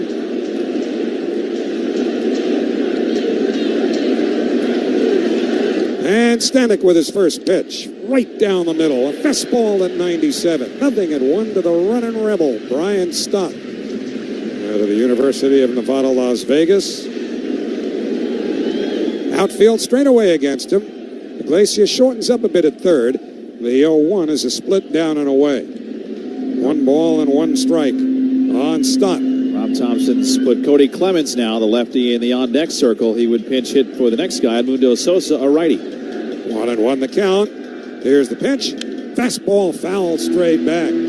Get around at 98. And so, Stanek ahead, 1-2.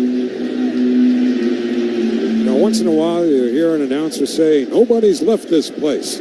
Well, that's a cliche. But I'm not kidding. I don't see any empty seats right now. The 1-2 swung on and popped up. Middle of the infield. Lindor, the shortstop, waving his arms. Edge of the outfield grass. Makes the two-hand catch. 2 men away. Now, why would you leave right now? First Mets home game in weeks. The energy of this team right now, what they have been doing. Now doing it in front of the home crowd who have been waiting on bated breath to see this team play. So now Cody Clemens will be the pinch hitter. They boo him because his name is Clemens. But he shares the record with his dad, most strikeouts by a father-son combination in history. Clemens has pitched a little bit. First pitch to the left-hand batter. In for a call. Strike to split. 0-1. But Pete Alonso took him deep this year. The Mets 7, the Phillies 2. 2 out, nobody on here in the top of the 9th inning. Stanek trying to finish it. Here's the 0-1. Swing and a miss at the split. 0-2, and anybody here who had not been on his or her feet are on them now, waving the orange towels. 7-2 New York. Stanek taking a deep breath as he steps onto the first base side of the rubber, brings the hands together. Here's the 0-2 to Clemens. Outside with a split. And the count 1-2. That's all Clemens has seen here. 3 straight splits from Ryan Stanek. Named for Ryan Sandberg. 1-2 the count. Stanek sets now the pitch. Swing and a miss. Strike 3. Put it in the books. Ryan Stanek blows a fastball by Cody Clemens. The Mets have won the ball game, and they have taken a 2-1 lead in the National League Division Series. Game 4 against the Phillies right back here tomorrow night. And so, Ryan Stanek gave the Mets just what they needed, even though he gave up an RBI single to the first man he faced in the 8th inning, Nick Castellanos. He retired the last 4, getting the last out of the 8th. A 1-2-3 ninth. He allows the rest of the bullpen to take the night off, effectively meaning they'll have had 2 days off by the time we get to tomorrow, given yesterday's off day. And Sean Manaea, he showed you exactly what the difference is between the Sean Manaea, who the Phillies cuffed around pretty well 2 years ago in the postseason, and the new, vastly improved Sean Manaea, who has been the Mets ace, and he pitched like an ace tonight.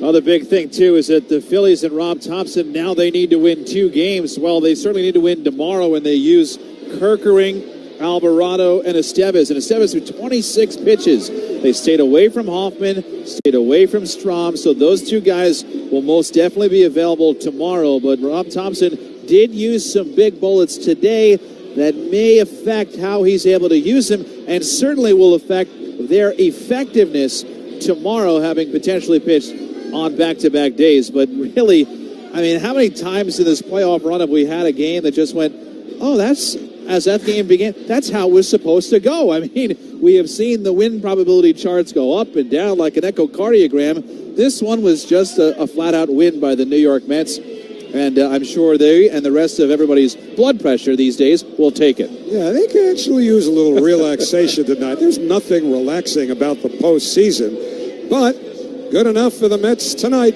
as they defeat the Phillies 7-2. Jose Iglesias, who had a couple of hits, including a huge 2-run single in the 7th inning, is standing by to talk about it downstairs with Pat McCarthy. All right, Howie, thank you very much. Jose, welcome home. This was some sort of effort. How about the response from everybody here tonight? This was an incredible atmosphere. I mean, the whole fan support us all night. It's great to be home. You guys had an opportunity there to really put this game out of reach. Bases loaded, nobody out, Nola out of the game. Kerkering comes in, gets the first 2 outs. Marte's able to get that big hit. What about the energy at that moment really changed things? We never give up. We fight every single pitch. We stick together as a group, and it shows off on the field. To have an opportunity now to close out this series tomorrow at home. I mean, what's the feeling about that? How important is that amongst the clubhouse? It's just a great game. We're facing a great team, and it's going to be a good one tomorrow.